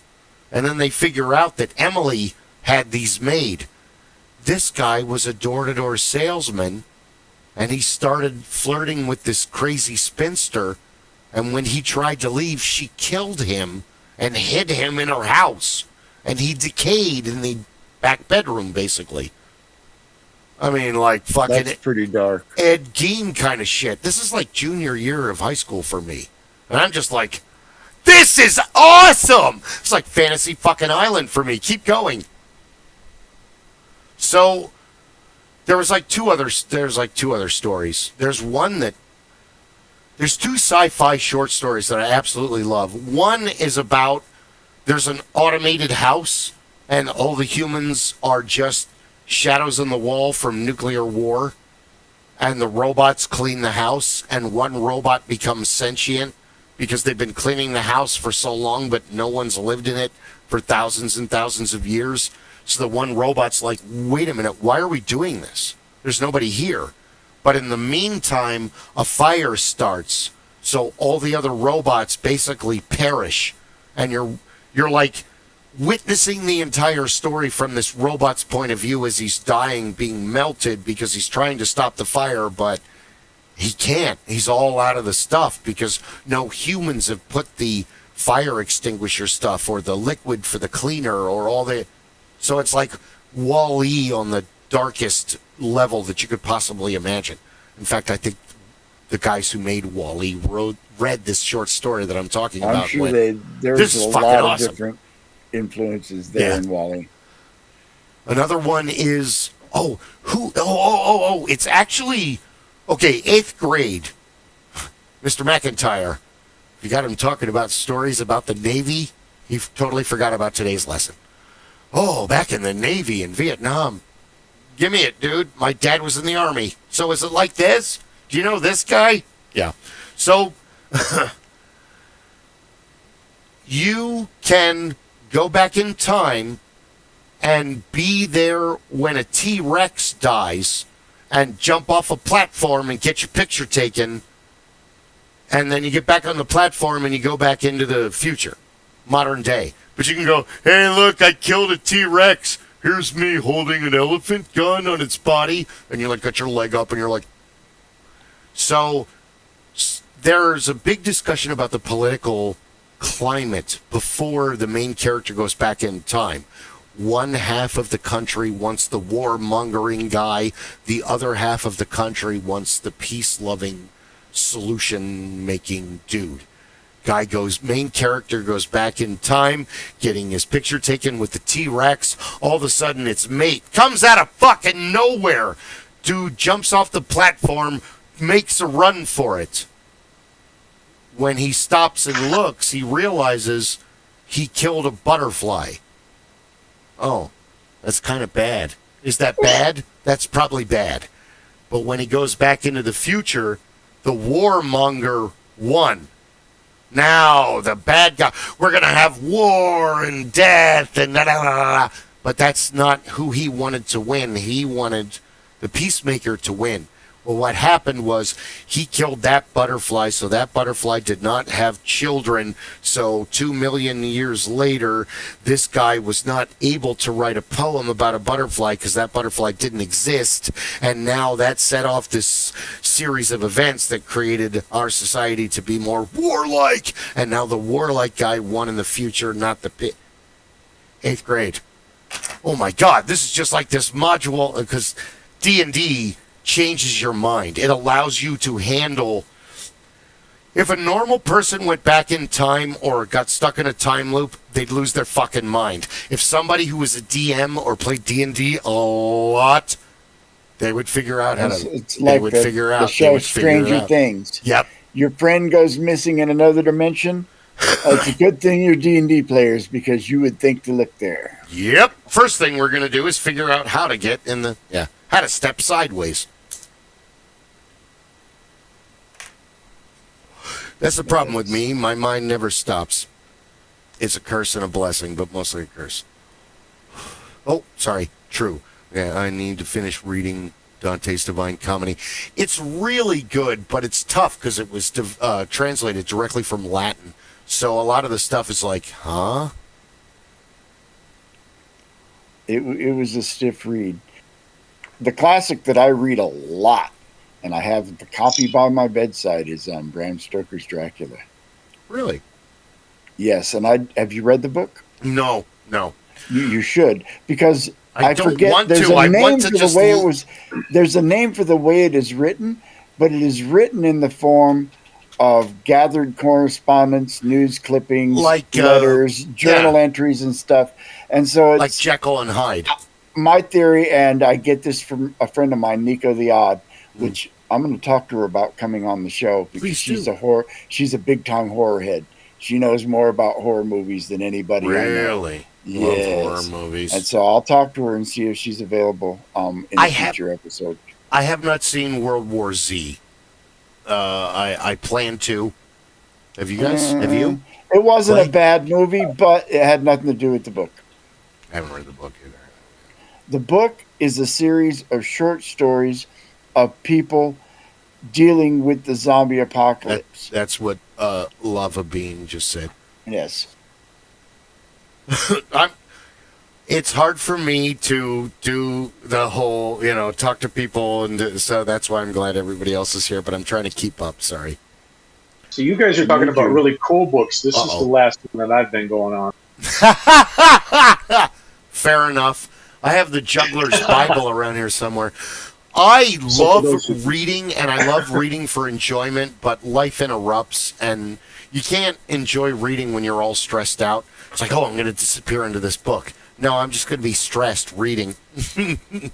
Or I'm mad at me because I got to book 3 in the Song of Ice and Fire, or as the television viewing audience knows at home, like it's subscribe, 100% pure barf.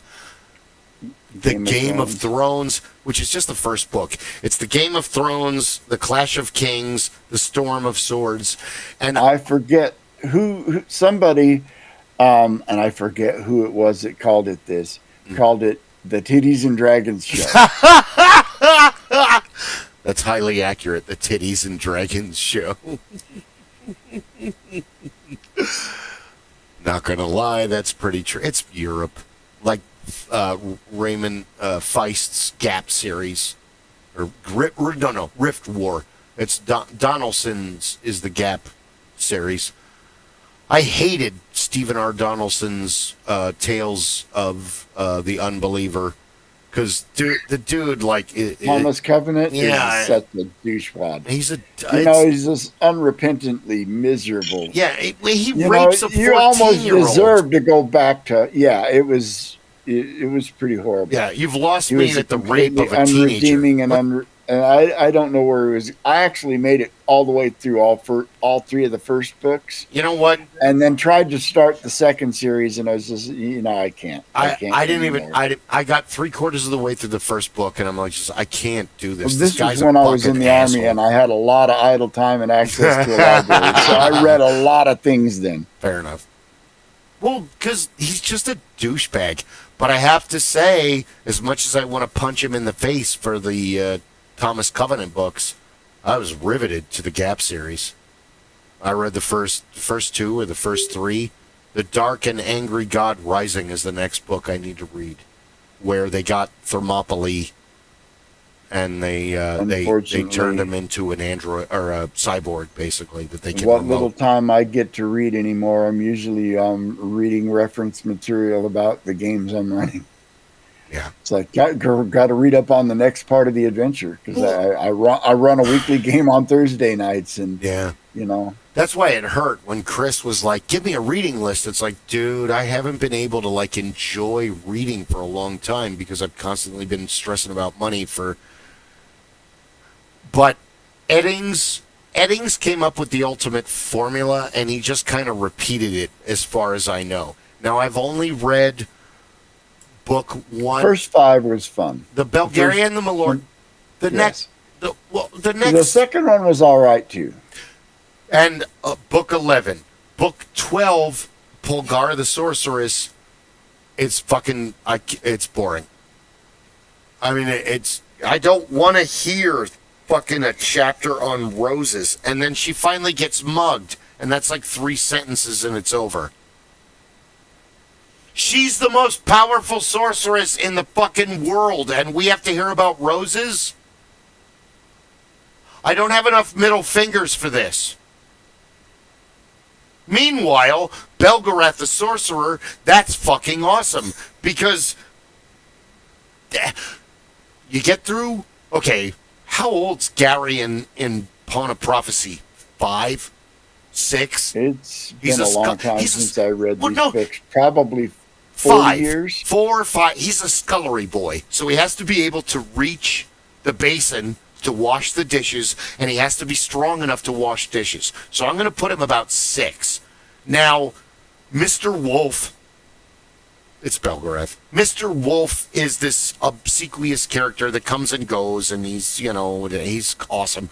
And Garion doesn't really have a father. He has Aunt Pol, which he doesn't realize is Polgara the sorceress. But as soon as they leave that farm, it's nothing but action and adventure. But when you get to book 5, Garion is 20, 21. Help. Anybody. Have you read? They're over there. So the best thing about the story is, for one, if you were an alien and you didn't know shit about the Earth and you'd never been there or received any of our transmissions, and you got some kind of capsule floating in space and it had all 13 books in it, you'd seriously think that was the Earth. The Tolnedrins are the Romans. The Belwar are, what are they? The ones that the northern Cherk. They're Vikings. They're Vikings. They wear chainmail shirts. Robert E. Howard did the same thing with his Hyboria. The reason they have allegories instead of using the historical ones is now they don't have to worry about historical accuracy.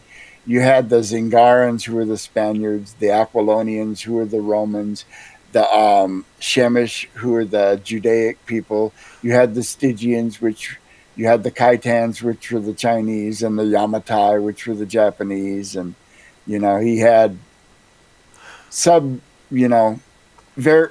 variety, all the same cultures that you're familiar with from different time periods thrown together on Hyboria. Yeah. Now, I have decided now that Asians and Spaniards are elves. I'm done. They have a flowery language, they're connected to their god, and they just keep making art and beauty and song and dance and singing and connect to nature everywhere they go. There, I'm done. Soapbox over. Thank you very much. Put it away. I'm going to go off on a weird tangent. Let's talk about ascribing real-world Earth accents to fictional worlds. Oh, no. Like Star Wars.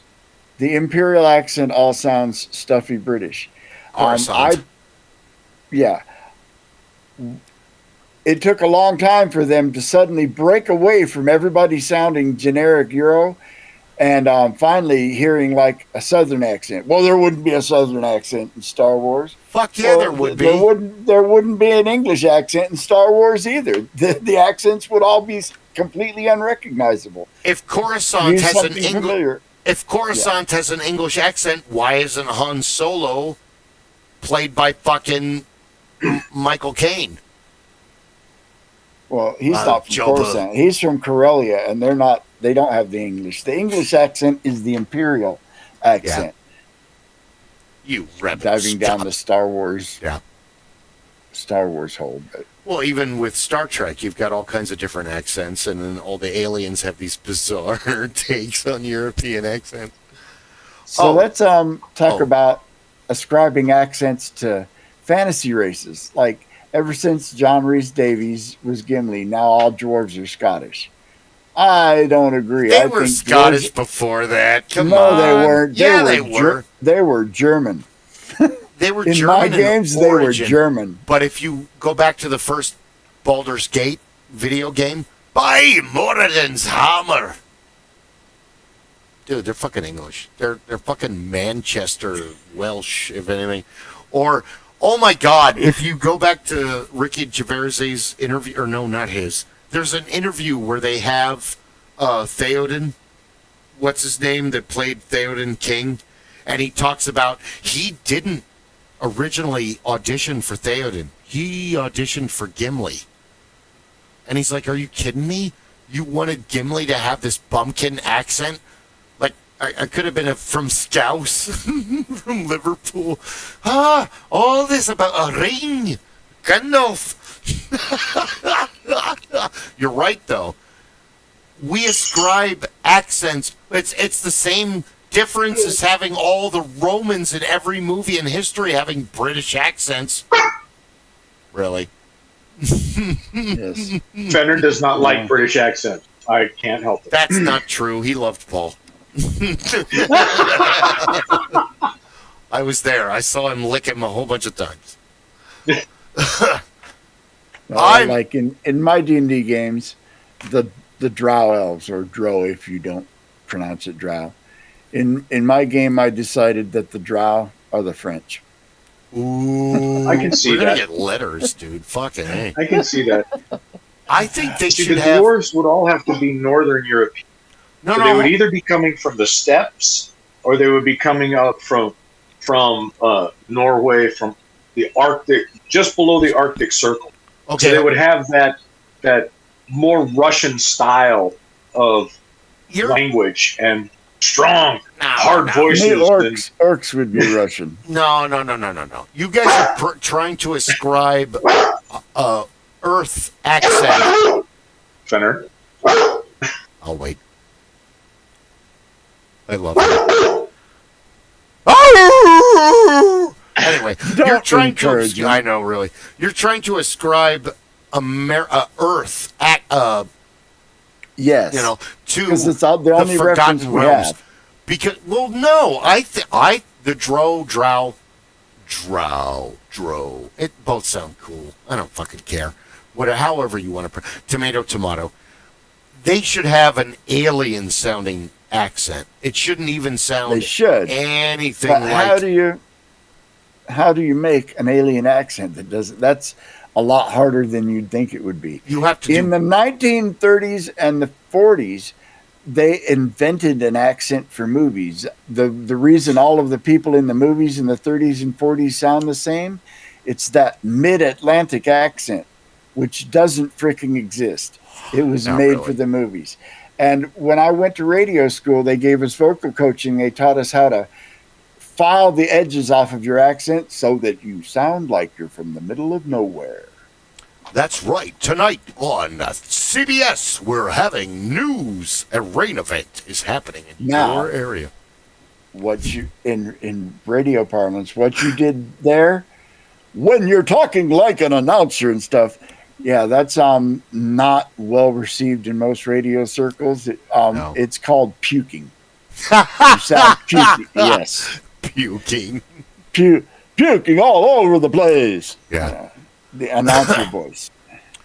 Guy Smiley. Guy Smiley. No shit. My radio announcer voice has gotten me more call center jobs. That's the job I interviewed for today. I'm kind of shocked that I didn't get it. Yeah. That's where it works well. It just doesn't work well in radio. I've hit that wall. That's what I told my boss at Wendy's, where I work now. I've hit the wall. I'm 53, and nobody wants to hire an old guy because they think you're going to call in all the time, which is hilarious because I was Mr. Overtime at the last.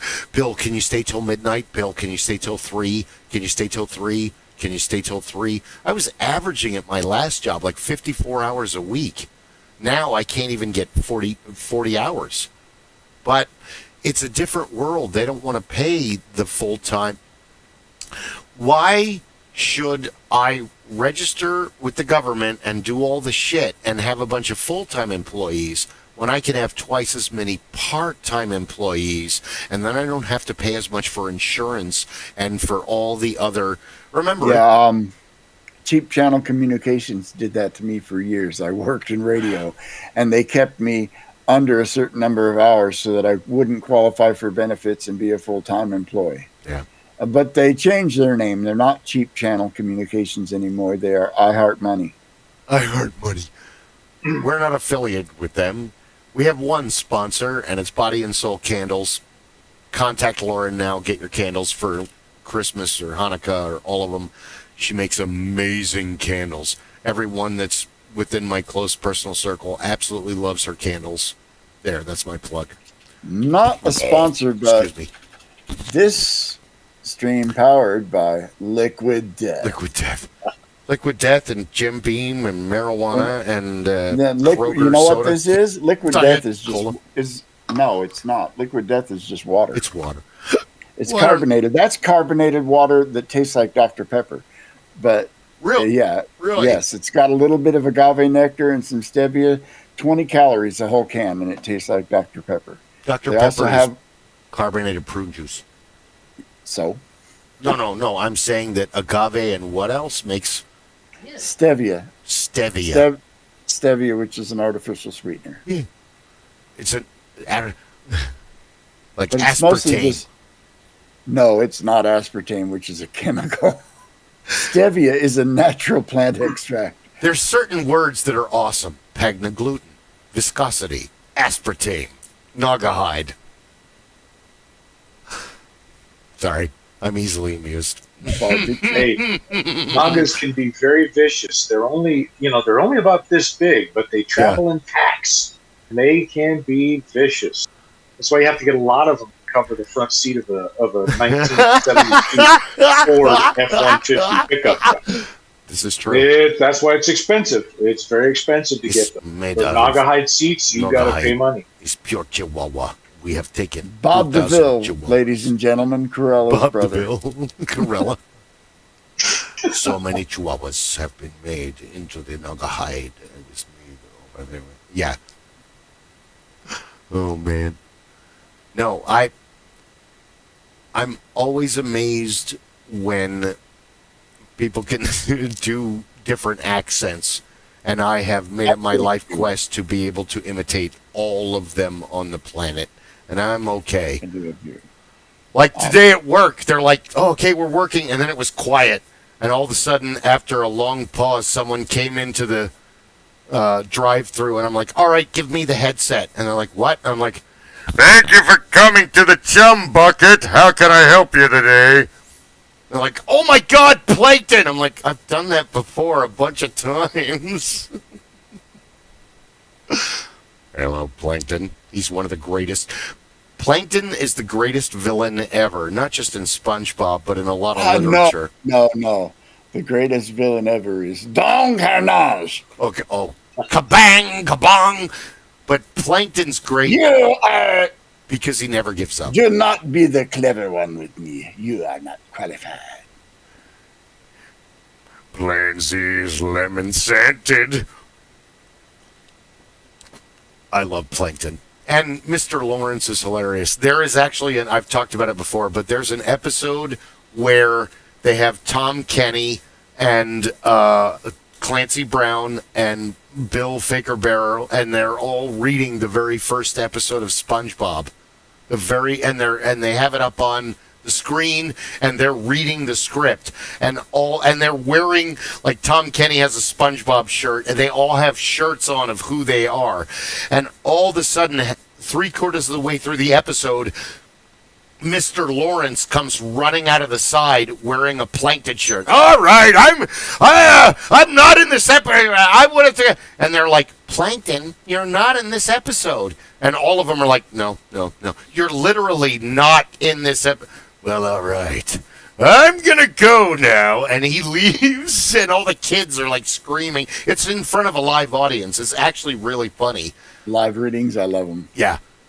But Plankton is one of those villains that continuously gets his ass kicked, and he comes back for more. Like Megamind. Every single time. He learns from his... Old. Yeah. He I keep learns... thinking of Savoir Faire. Savoir-faire. Savoir-faire is everywhere. Also, Pepe Le Pew. I like Plankton to Pepe Le Pew, because no matter how fast that cat runs, As a child, we didn't realize as children what a villain Pepe Le Pew was. Oh, well, yeah, he's a creep, but he never gives up. Yes, he was Yeah. Growing up, I am Pepe Le Pew. I would not take no for an... Yeah, let's not relive that. Those poor girls. Anyway, but the whole resilience of Plankton and not taking no for an answer is because he doesn't really fit into the Commedia dell'arte formula. You've already got Squidward and Mr. Krabs split up for Pantaloon because Pantaloon's a way too severe character for modern day children. You have to water him down and split him into two different people.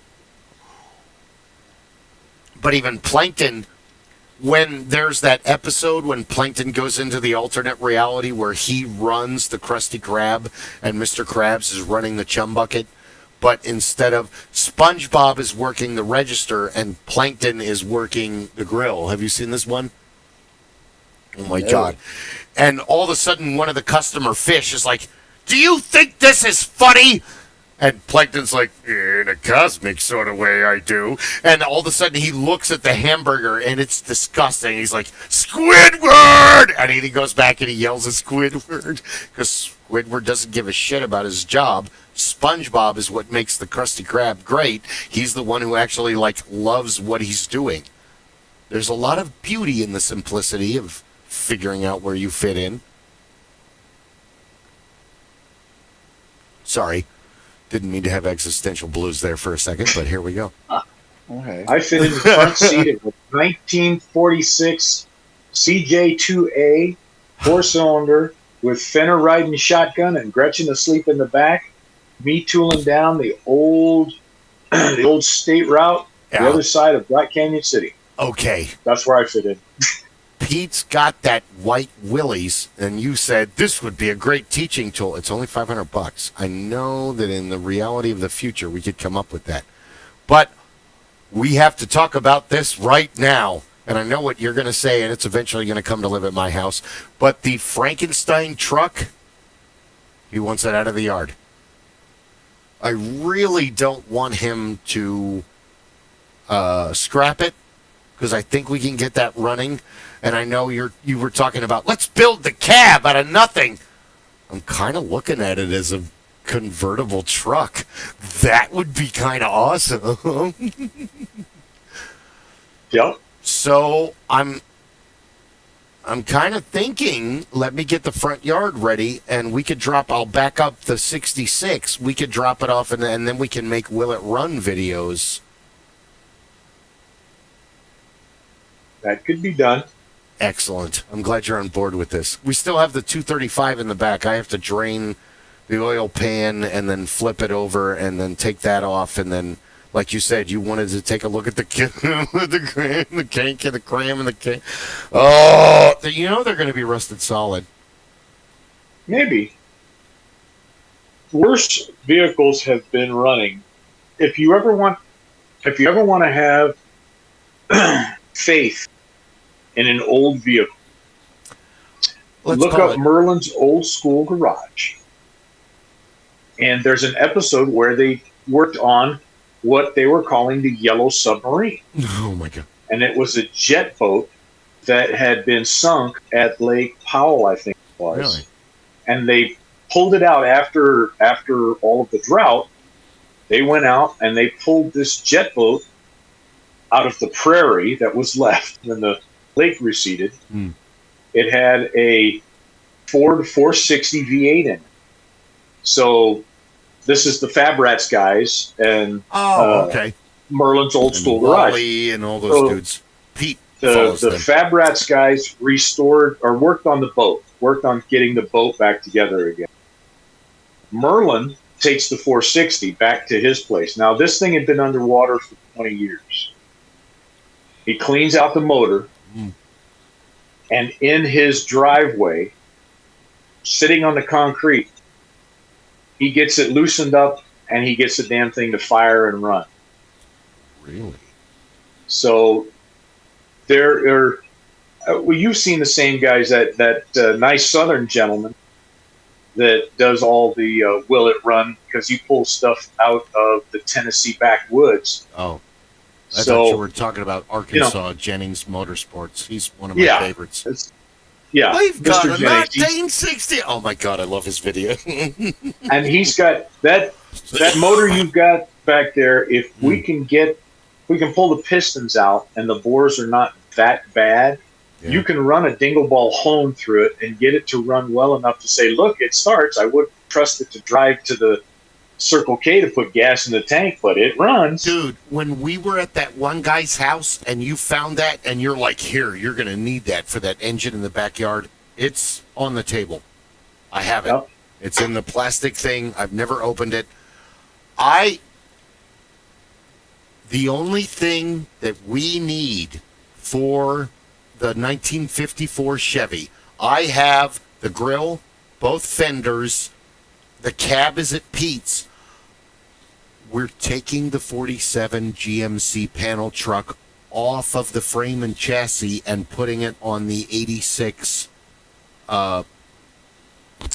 Suburban. Thank you. And then he's like, you can sell that. You can sell that. In my mind, no. I want to put the 54 cab. I want to make that our council truck. We can, you and I and everybody that wants to do hammer therapy night can make a wooden bed. We don't have to have sides on it. This can solve your problem of, what? For the Masons, you built that railing and it was too long to put in a, that solves your problem, dude. So the problem is that, go ahead. I was going to say, I built that truck probably 4 times, working for Grandpa up at the ranch. So, what do we got here? Well, this motor works. Yeah, but that's a Chevy motor, and that's a Ford. That's a Ford truck. Let me show you how this works. Yes, sir. And it drops right in, and who cares because it works. Add some motor mounts, you're fine. But also the 58 that was black, that the cab is chopped and rotted, and then the reason Pete bought it originally was because the kid that owned it was a teenager, like 17, and he made the driver's side door a suicide door, but he butchered. We've talked about it a bunch of times. That is the Frankenstein, and he wants that out of the yard now. So I said to Pete, either it's going into your yard or my yard, but we can. I seriously think that we could make that because the roof is out there on the ground, but the posts are hacked because he sold parts of it to another dude. Yeah, but there's enough bits and pieces out there to parts that truck back together again. Oh, so that's not an impossibility. And like I said, if you're not building a show truck, which today you can go to the Good Guys Rod and Custom Show, or you can go out to one of the big car auctions and take a patina. You can take a vehicle out there that looks like what a quintessential rat rod was, and it will be as well received, if not more so, than the 58 that has been completely restored and looks exactly People like it did. That rustic look. Yeah, you two are If not. it's mechanically sound, they don't mind if it's a little rough around the edges. There you go. Exactly. People are paying money for what has jokingly been called Fotina. Because there are guys that have practiced and perfected the art of taking a vehicle and making it look like it has been weathered out in the California desert for the last 45, 50 years. And people are paying money for that now. 20 years ago, that was the fringe group. Those were the rat rod folks that were showing up at these shows. And that was real rusted metal that somebody figured out how to bolt together or stick together with JB Weld enough so that I could drive it from here to there and take it to the show. I've been researching, and this is what I want to do. We'll take the 6-cylinder flathead with the... we'll clean it all up. Put the transmission back on it. We'll put that on my 47 four-doors Ford sedan. We can make whatever kind of fenders we want. I don't own fenders for it. I have like 3 or 4 cars, and I only have like 3 fenders. So I have to buy more fenders. We have to find them. I found a couple in Wisconsin that were reasonably priced, and they didn't need a whole lot of work. So I was happy with that. But I think we can make a steampunk car out of that one. Yeah. If you're going to do that, think of it this way. You're looking at a late 30s, early 40s, well, late 30s to 1941. But why would you limit yourself? If you're not intending to make this a restored vehicle, why limit yourself to just Ford parts? No. Pontiac fenders could be massaged to fit there if somebody's got a set of those. Build it like it's an RV. Exactly. You know what? Take Johnny Cash's advice. What are you going to do? Well, I'm going to build me a Cadillac. It's a 51, 52, 53, 54, 55, 56, 57, 58, 59, 60, 61 Cadillac. That's where I could get the parts. Honestly, one piece at a time. That didn't cost me a dime. You'll know it's me when I roll through the town. I hurt myself today. Only Johnny Cash could steal a song from Trent Reznor. And have Trent Reznor go, "Thank you very much, sir. That was all yours." Thank you for stealing that from me. You own it. You took it and you made it something Hendrix that I did never the same could. thing to Bob Dylan. When somebody asked Bob Dylan, "What do you think about Jimi Hendrix covering All Along the Watchtower?" He's like, it's a Jimi Hendrix song now. Yeah, I think I think All Along the Watchtower by Jimi Hendrix is one of the greatest fucking songs ever created, and I probably listen to it at least 3 times a week. That's what I have to say about it. People that don't say he's the greatest guitarist of all time haven't listened to enough of his music. He is the wizard. He can do things that are like, how that sound should not be coming out of a guitar. Yeah. It's while he's playing other sounds with it. It's like, how many guitars is he playing right now? Well, all of them in the room. Yep. It's the most boastful and arrogant thing I'd have to say is the best of all or greatest of all. Because even Jimmy, they're like, "Are you the greatest of all time?" And he's like, "Oh no. No, he named Terry Kath as the greatest of all time. Or Tharp. What's her name? When he was asked, he said Terry Kath is my favorite guitar. Is not my favorite. He said Terry Kath is the greatest guitar player of all time. Well, he said his favorite guitar player was Billy Gibbons. Ooh, Billy's good. Even now in his 80s. Billy still good. Kicks ass. You listen to the whole catalog, and just the interplay with that band is just amazing. Billy's great, but then you've got like Jeff Beck and Eric Clapton.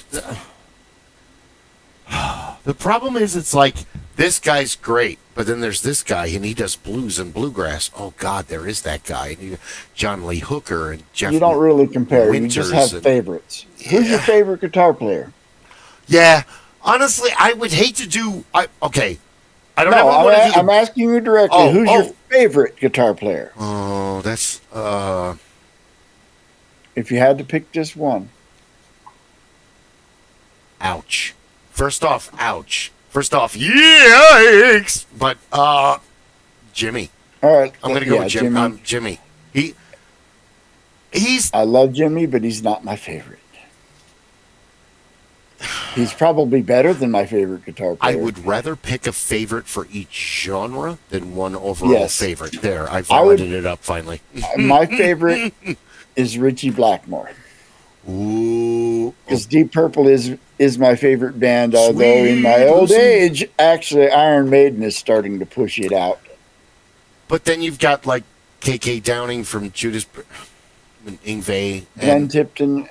Yngwie's problem was that Yngwie had no soul. He was technically great, but he couldn't write a song. Yngwie is up there with Triumph, where these are technically amazing musicians. That doesn't mean they're good songwriters. Bob Dylan. Triumph had some okay things. Bob Dylan, who Bob you Dylan mentioned. was a lyricist. Bob Dylan. Hold on. Bob Dylan, who I love, and Traveling Wilburys, but just because you're the greatest songwriter on the planet doesn't mean you're the best vocalist. He's not, but no. Listen to Lay Lady Lay. He can sing when he wants to. That's the only song he ever sung. Everything else, Yes. he wanted somebody else to sing it. That's why it goes full circle. He wanted Jimi Hendrix to sing, and Jimmy didn't even want to sing in the beginning. He wanted somebody else to sing. Jimi Hendrix is like Bootsy Collins, where you have this one person who's so fucking amazing that even people like James Brown, they're like, get out. You're more talented than I am, and I don't want to have you around me anymore. They're that level.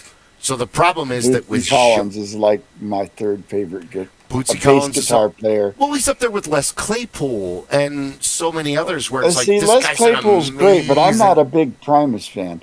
You don't have to be a fan to recognize the tech. I recognize the talent. Ability. He's an amazing. There may not be a better bass player on the planet than him. Play cool. Oh my God, Les Claypool and the Holy Mackerels. No, but no, Mr. Bungle. Let's talk about my favorite bass player is Larry Graham. Sounds familiar. Larry Graham was, I believe, he started in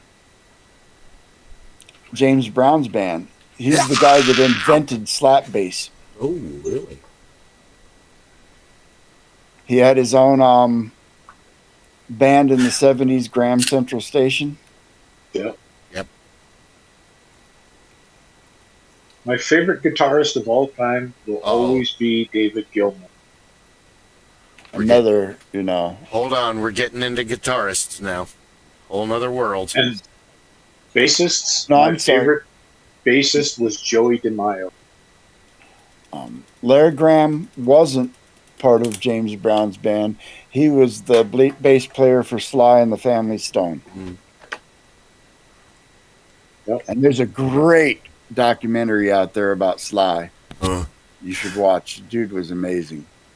That's tough. Until he self-destructed. I would say there's probably about 1,000 guitarists out there that are my favorite. Oh, yeah. That are my favorite. That are across the board in all genres. Yes. And I am one of those psychos who listens to Russian folk music and German folk music and I listen to weird shit. Me too. Like. Yeah. Okay. Like the other day, Spotify served me up a show tunes. Yeah, not Spotify, but YouTube goes, maybe you'd like this. Actually, I do. Like, one of them has had like 3 views. But folk metal from around the world has kind of become a thing for me. I love it. Music, besides sex, is the last little bit of magic that there is, besides art. So sex, art, music, these are the magics. These are the magics that humans have to, I know I'm being psycho about this, but these are the magics that humans have to hold on to until the... It's the same thing as growing up as a hopeless romantic, okay? I'm not... Eventually, in your late 40s, you have this epiphany as a hopeless romantic that you're like, I'm not really here to have the ultimate relationship. I'm here to teach others about the ultimate relationship. I'm here to teach men how to be romantic. I'm here to teach women how they're supposed to respond to the man being romantic. I can't actually be in the relationship because no partner is going to see romance the way I do. I got a Pisces moon. I'm doubly cursed. Heart on your sleeve. That's the whole thing of it's the same thing as I was talking to at the not this job but the last job. They were making fun of me because I'm a caveman. I'm so far behind with technology. And Paul, oi, you eat coffee. You're all Luddites and dude, well, I do the best I can with technology, and my father was an electrical engineer, but in reality, I'm into history. It's not my job to keep up. It's not my job to be modern. It's my job to tell you about the past. I'm here as a gatekeeper of the past. The future is weird and scary to me at this point at 53. I mean, yeah, I'll eventually learn it all because eventually the future becomes the past. so it can't be weird and scary forever. Eventually, it just becomes an anecdote along the timeline. Whether we're infinite on or whether it's cyclical and comes back, that's not really my place to understand. I wish I knew. Gaming prepares me for knowing, but until we invent a time machine, which is a mathematical impossibility and a convoluted plot device, thank you, Ren and Stimpy, but until that happens, we don't fucking know. Thank you. What is it? It's a time machine. What's that? It's a convoluted plot device, Ren. I love Stimpy. With a shiny red button. Can Cadet Stimpy resist the shiny red button? No, I can't! Space madness. He covetets my ice cream bar. My love... Oh, sorry. Do you want me to do the whole bit? Because I will. No. Okay. Oh, I subjected my boys to Ren and Stimpy. Oh, you poor bastard. Oh, I had to have satellite radio because we would take road trips. And then I would make CDs of the Ren and Stimpy songs and all the rest of that stuff. And so my boys learned, they learned how to sing log at the Ren, will you tell me a bedtime story? Tell you a bedtime story? Tell it to yourself. Okay. Yeah. Log rolls downstairs alone and in pairs, rolls over your neighbor's dog. What's fun for a snack and fits on your back? It's log, log, log. It's log, it's log. It's big, it's heavy, it's wood. Yeah, I don't know anything about that.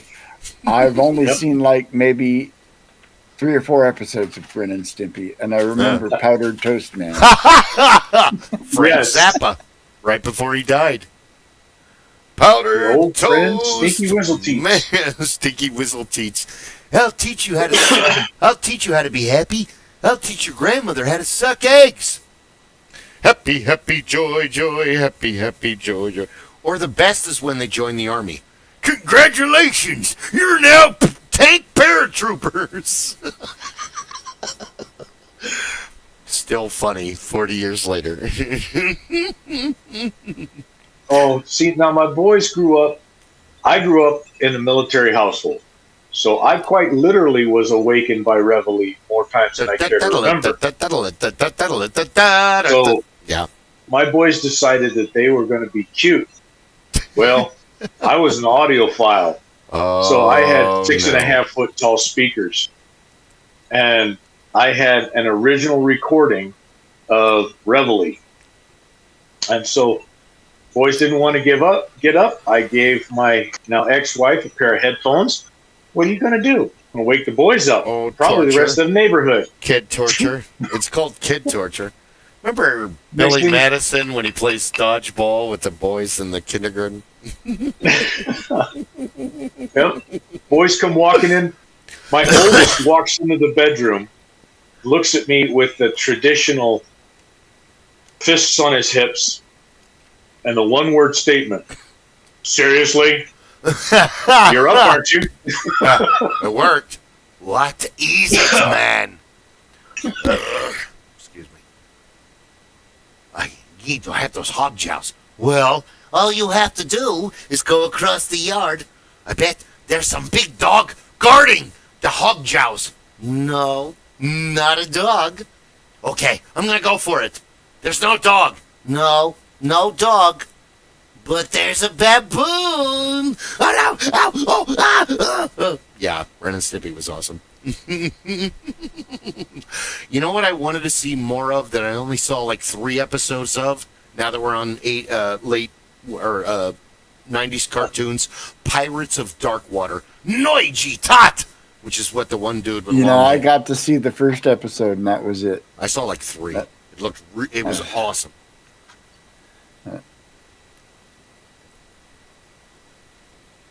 But I remember... no one else. Oh, my God. Okay, the room went silent. Oh, I'm sorry. Yes. I didn't mean to...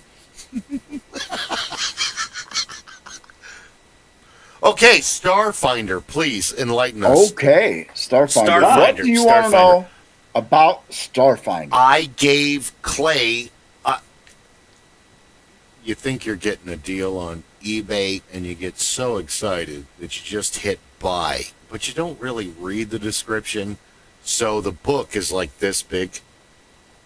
Yeah, they make a miniature version of it, and you can't really read it. I've got the PDFs. I can probably get something for you.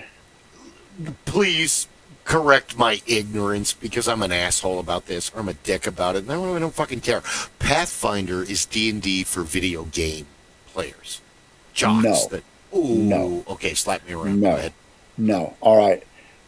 So let me go into D&D Edition Wars. You ready? Do you hear this? Please, I gave you the headphones. It really. He's talking about Starfinder. Hold on. Clay's putting his headset on. Well, no, let's go back to Starfinder, because the D&D is a rabbit hole, but no. What's that? But you can follow on Twitch and listen like you did last week. Hold on, let me do my best Jack Benny. Rochester. Anyways. Sorry. WotC acquires, sometime in the early mid-90s, acquires D&D from You're TSR. Missing all this history Wizards that he's of the talking Coast. about. Wizard of the what is? And they came out with what they called 3rd edition D&D. Third which edition. is D&D, which is referred to as 3.0. Yes. But it had some major problems, so a couple of years later, they came out with 3.5. 3.5 was a rousing success and included what they called an open game license, a system by which you could hang any role-playing game you want on this license, and then they gave it out for free. Okay. So they gave it out. Can you hear him? Okay, Clay can hear you. Okay. What was They gave it out for free. And D&D kind of flourished for a while, but like 2nd edition, which was TSR, they came out with so much crap that it started to weigh down under its own bloat. Wow. They also made D&D so detailed and granular that there was a steep learning curve and accessibility, and people that were really into their D&D and knew all of the ins and outs didn't want to bother to teach new people how to play it because it was just too granular. And so D&D was slowly cutting itself off and where it was going to die. WotC saw this and saw their sales start to flag. So what did they do? They came out with a new version of D&D that went in the opposite direction, 4th edition. And this was the edition that got accused of being like a video game. Yes. It changed everything about the way the game played, and it didn't feel like D&D at all compared to what it had come before. But, and I'll say it as an aside, it was a fantastic system.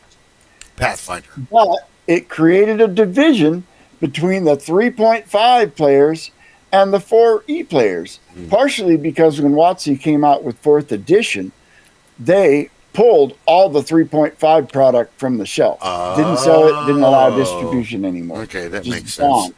And so, yeah, it doesn't make sense. So a lot of people rebelled against 4th edition D&D because it was so different. Well, there was this publishing company called Paizo, and they had been publishing Dungeon and Dragon magazine for WotC for a number of years. And when D&D went over to 4th edition, Paizo took 3rd edition D&D 3.5 and made D&D 3.75, or Pathfinder. So Pathfinder is the extension of 3rd edition D&D. And then they've come out with 5th edition D&D since then, and a second iteration of it, which harkens back to some of the older stuff, but still isn't compatible. And that's one of the big faults of D&D, is each time they come out with a new edition, it's not compatible with the previous one. There you go. You said it first. Well, with the most recent, the 2024 stuff, it's built on the stuff that came out in 2014, and it updates it, but it doesn't invalidate it. So it still works with it. They learned their lesson. The lesson that, say, Hero Games Champions is on its 6th iteration. And if I stepped out of 1980 with the 1st edition Champions character, I could sit down at a table and play that character because the core That's rules awesome. of the game haven't changed. Savage Worlds is the same way. Don't And then don't tease me. Let's talk about Starfinder. Starfinder is the Pathfinder campaign world in the far future. Some 200 and something years ago was the ending of what they called the gap. Like everybody just woke up. Nobody remembers anything that happened before this specific date. You don't know, you just fully became aware, and you're like in relationships. You got a job, like the world snapped into existence. I think it was the Deus Ex Machina for Paizo not having to cover 10,000 years of history between Starfinder and Pathfinder. But Starfinder is, in a nutshell, it is D&D in space.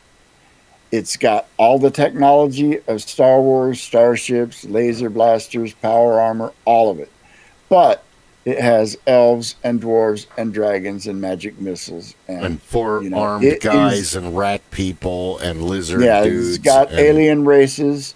Humans. The alien race. Androids. And what they come out with books and books and books. They're like 50 or 60 races now, because this is really what Paizo does is there's so many books. They come out with 2 books a month for Pathfinder. Sometimes adventures, sometimes not. So they're continuing what 3rd edition did, and just putting so much crap out there that you could never own it all. And I like me some Starfinder, but I got a game to high level, characters to about 11th, and like most role-playing games, at higher level it starts to collapse under its own weight. Now, but I've never found a game that didn't.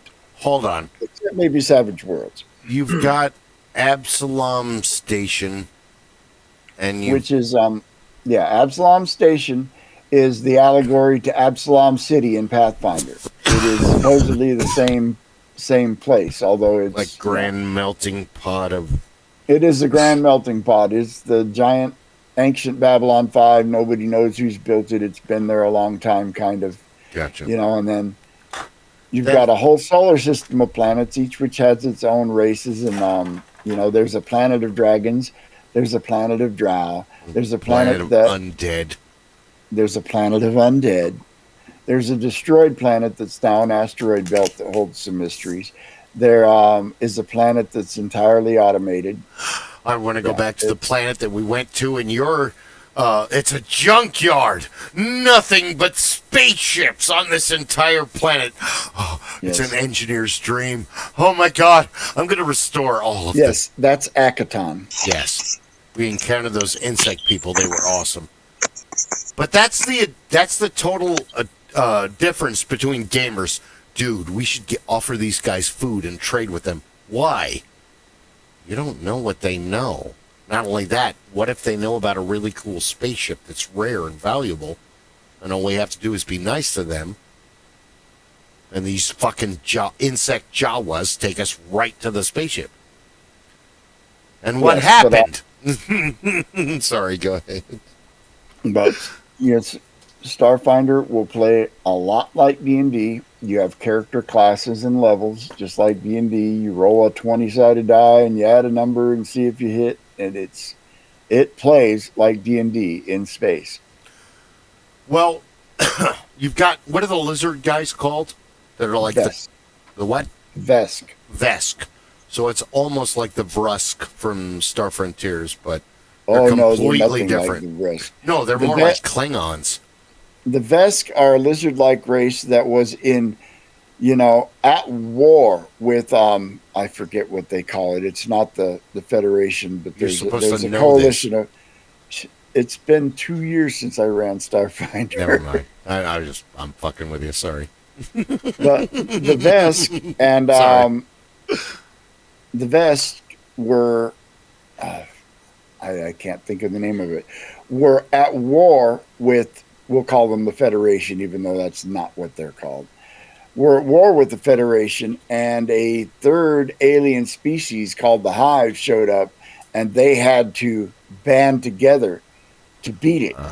And so now the Veskarium has become part of the Empire, but there's still kind of a tenuous tension going on. Gotcha. It's kind of like Babylon 5 between the Centauri and oh god, the lizard race. I can't remember them. Yeah. The ones with I'm the old. red eyes. No judgment here. We're all old. I mean, just because I'm the youngest, that doesn't mean that I don't forget everything all the time.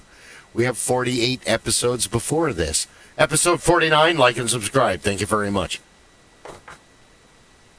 But I don't know what else to say about it. They've got character classes that are allegories to D&D. You've got the soldier, which is your warrior type. You've got a mystic, which can be more like a monk or more like a cleric. There's a wide variety of ways you can build these characters. You have a technomancer, which is your wizard. You have the envoy, which is your bard, face, con man kind of personality guy. You have your Mechanic. They call them the mechanics. Those are your engineers and your tech heads. The Yoshiki were pretty good at operatives, those. Which are your spies and basically your spies and they're kind of like thieves, a face too. They're more like rogues. And then you have something called the Solarian, which really kind of defies explanation because it's not like anything else. You ready? It's somebody. Well, Space Paladin. No, they're not. Because they basically they're. I guess you could. The closest allegory I would say was maybe a combat sorcerer, where they harness the powers of stars and black holes, and and there's a duality to the way they work. Yeah. That's and kind so of like they're paladin. They're kind of like I said, they don't really fit. They have aspects like a druid because they control nature. They're warrior-like because they can channel it into. So they could be compared to paladins, but they could also be compared to monks or sorcerers or druids. Yeah. Because they're not really akin to any of them. It's something that, kind of fits its own niche. And now they've got new character classes they've added in other books. Yes. In the game I play in, actually I'm playing an android operative, but in the other game I was playing in, I was what they called a biohacker. I'm a kind of a doctor that genetically hacks people. Like he's got a dart gun and he can shoot it at you and temporarily alter your DNA to make your skin harder and give you armor class. Really? Or, give you an adrenal boost that makes you faster temporarily. Things like that. He can also heal with it, and he's got detrimental ones that he can use on enemies to debilitate them. So he's kind of a buffer, debuffer, healer kind of guy. That's interesting. In a game with 50 odd, exotic races, I'm playing a human. Oh my God. No! You're a human every day. Why would you want to play a human in a fantasy? Okay. Because, you get a party and you've got the weird cat person over there and the blob with eyes over there and the Warforged, whatever the hell that is over there, and you got the half vampire zombie guy over there. Okay. Yeah. You're a human? What's a human? It's a thing that nobody ever plays, which is why I play them. Yeah. It's a Gamma World thing. Pure strain. I want to play the pure strain human. Yeah. You have no powers, you're weak. Until you guys go into a base and all of the robots bow down to the pure strain human. Oh, you're here. Yeah. It's Fallout. What's our name from Gamma Vault World 76? is Gamma World is Gamma World. More like Gamma World was like D&D in an apocalyptic future because it was crazy, irreverent, and over the top in the same way Fallout is. Fallout and Gamma World could very well be the same thing.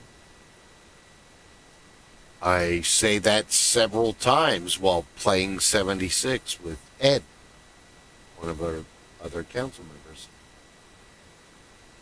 It's Gamma World. Fallout is Gamma World. Pure strained humans, vault dwellers. Scorched mutated humans. Oh, it's a rad scorpion, rad stag, rad mole, rad mutated animal. The only thing they really don't have is mutated plants. They don't become part of the NPC or PC. No, we haven't seen any mutated plants in any of the Fallout games. Am I wrong? Correct me if I'm wrong. Have you watched the TV show? No, unfortunately, I have not. The only thing I know about it is through Ed. Dude, I'm poor. I'm using my ex-wife Netflix. That's poor is broke. why I never Broke. got to see Ren and Stimpy, because that was a time when I was really poor and couldn't afford cable TV. So I never got to watch Ren and Stimpy. We're Gen X. We're at the time when we remember South Park being Santa Claus versus Jesus.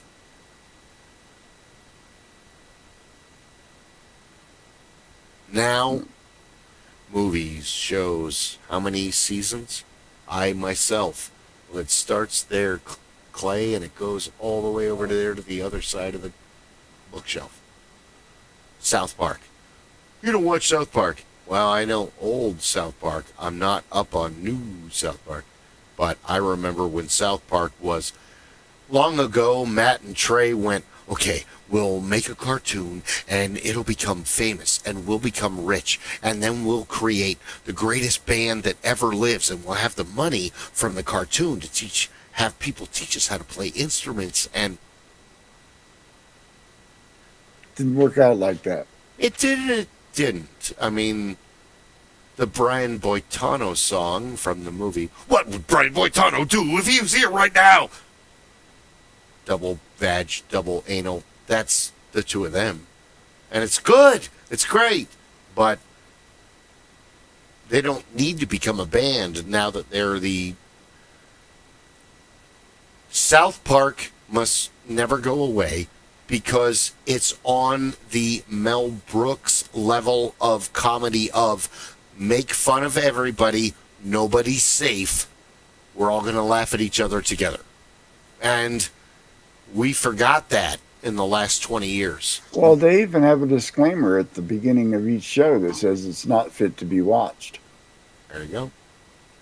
It's on in the break room every day, it seems. If somebody doesn't have something about football on during the day, and I don't get that. I used to kind of be a sports fan, mostly NBA, but we got people that it'll be middle of May. Football's been done for 4 months, and they're sitting in the break room watching 3 dudes talk about football.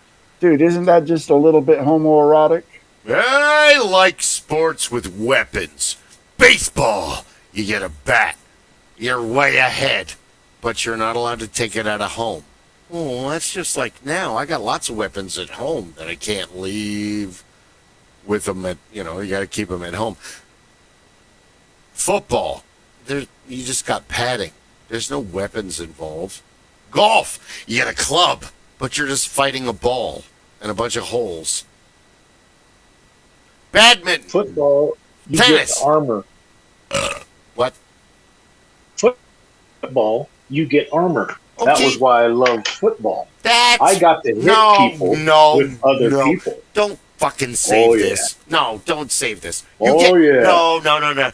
I'm with you on the armor. 100%. When you're 100%. When you're 6'2", 280 pounds as a high school football player, you get to pick up the guy on the other side and hit his teammate with him. That was the ultimate high. I didn't care what else was going on because nobody could call me for it. I was a 98-pound twerp. I was in the library playing D&D. I'm not going to take away all of you said, Rob. But what I'm saying is lacrosse and hockey, you get weapons for the entire game.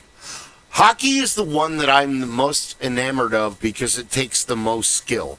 Because not only do you have very limited armor. You're on a very thin blade on ice, and you have a weapon, and you're trying to put a puck in a net. No. The puck and the net are all tertiary in the event of hockey. Hockey is a street fight. Game broke out. That's right. Hockey is a street fight where a sporting event broke out. That's all there is to it. I'm not denying any of this. Lacrosse is what I'm saying is that was no goal. You know, they was in the crease. Power of the horse stop. Power of the force stop. I tried to get into hockey when the team came here to the Valley. I tried, but in my opinion, hockey is not a sport that translates well to television. It just doesn't. I've been to a hockey game, enjoyed the hell out of it. Yes. I can't watch hockey on television. I feel, and maybe actually being there and seeing it is different, but when you're watching on TV, you don't have a good angle of the ice, so you can't see a lot of things, and it's a game that ends up 2-0. And so for 60 minutes, two announcers have to make a 2-0 game sound exciting. I feel sorry for them. No. I agree with you. Not all sports translate very well to television. Now, I'm not a football fan. I used to be. I'm not anymore. At about 9, you let go of baseball because you realize this is a huge time goblin. I did not, because both my grandfathers were very, very, very enamored of baseball, and so it was. Then I shut up. It was. I was entrenched in it. No, I understand why people don't like baseball. I don't watch a lot of it, but I understand it, and I enjoy it if it's on. But I don't go out of my way to watch it. It's baseball was fun it's to Quidditch for muggles. It just takes forever. It goes on all baseball, the time. Most sports, as far as I'm concerned, are much more enthralling and thrilling when you're there. That's the part of it. Yeah. When I was a kid, we still had the Phoenix Giants. So we had the farm team for the San Francisco Giants. You could do their games. Yeah, that was and you could hang out, and you could actually be with the players. So you could meet the guys that were playing in 2 months. They were going to be playing for the San Francisco Giants. But right now, I get to go out there, and they would play catch with you, and you could shag flies for these guys. I grew up going to the Arizona Roadrunners hockey games. Me too. So where's my puck? I have a puck. I have a puck. The Roadrunners. IHL. I have an Arizona Roadrunners puck. It's in the other room. That was great. That was fun. It. Yes. I don't like watching hockey on television unless it's playoffs. Playoffs get a little bit more because everybody gets more excited. Just like football. I don't care for most football games on television unless it's the playoffs, because now everybody's striving. Everybody's really working hard. That's why I prefer college sports to professionals. Yeah, they may not be as good, but they never stop trying. Pros, sometimes you can tell when pros go on coasts. You know what? And go to a volleyball tournament and actually sit in the tournament while the players are going at it. And you get charged because it's not just you sitting at your couch and turning out, I got a beer. Oh, it's a crowd. It's a crowd event. Live music is the same way. Live music, but college football is a whole nother level from professional football. Also, oh God, I got so into it, I forgot the point I was going to make. But IHL and when I was very young and my dad worked for Channel 3, indoor soccer, the Phoenix Inferno. I remember the Phoenix Inferno. I really think that indoor soccer was replaced by arena football. It was to a certain extent. Yeah. I got to meet Gene Nudo, the owner of the Arizona Wranglers, when I worked for Extra Sports 910 for a while as doing promotions, going out and setting up the remotes for the guys that would do the remotes for Monday Night Football. Yeah. And so I went out and I was the remote guy for a Monday Night Football show. I forget, Padre Murphy's, I think was the name of the bar they were at. And Gene Nudo was one of their guests that night. And so I got to sit and hang out with him for an evening. Really? And And I asked him, I was like, how do you think your team would fare against, say, the Arizona Cardinals? He's like, they would crush us. You know, we might have one or two people on our team that are at NFL caliber. And, you know, those usually don't stay. I mean, Kurt frickin' Warner came out of arena football. Yeah, that should have been what the IHL was for hockey, what the springtime leagues are, and the Baker leagues are for professional baseball. Yep. That is where arena football would have really come into its own had it been pushed to that level. The downside is they invested so much money, they were hoping for this big national coverage, and you can't pull that. So when you've got a lower tier team and you're playing in regionals, you've got to make your money in the region. You've got to keep it to that mindset. And that was not something that they could do with the Arena Football League. They didn't have enough takers to do it. When you've got the farm leagues for baseball, you've got the farm leagues for hockey, you've got enough in a market, you've got enough teams that can play that you can keep people moving through and rotating. And you can get a reasonable amount of money to keep your program alive so that you can then get payments out of the A-tier programs who want you to be their training ground and their feeding grounds.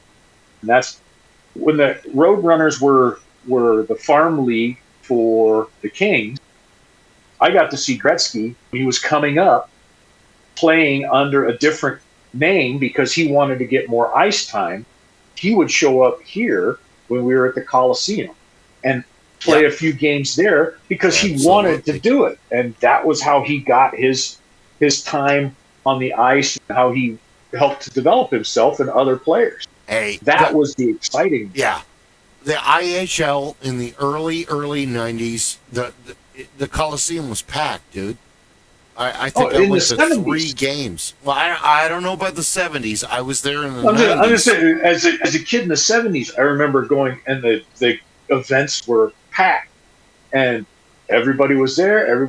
There were people that were there dressed up because it was a night out. It was an evening out to go to the hockey games, and that was at the same time that they would take down. You tear down the ice, cover the ice, because then the basketball game was coming. The Suns were going to play the next night, and they had to be prepared and ready to go. So going the there court on the top of the ice. The ice, the ice didn't go away. The court was over the ice. Exactly. That was a night out to go downtown for professional sports. That was a big deal.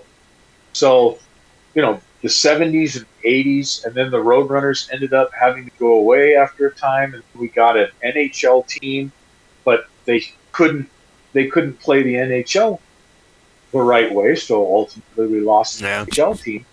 But we still have the Roadrunners. They play out of Tucson. It's funny because they're the Arizona Cardinals. I don't know. They were the Phoenix Cardinals for a couple of years. Yep. I am not a Cardinals fan. I don't think I could ever be. And this is why. I understand why Bill Bidwill wanted to keep the Cardinal name and not change it. Although, had he done that, Arizonans would have lock, stock, and barrel lined up on him, behind him, no matter what.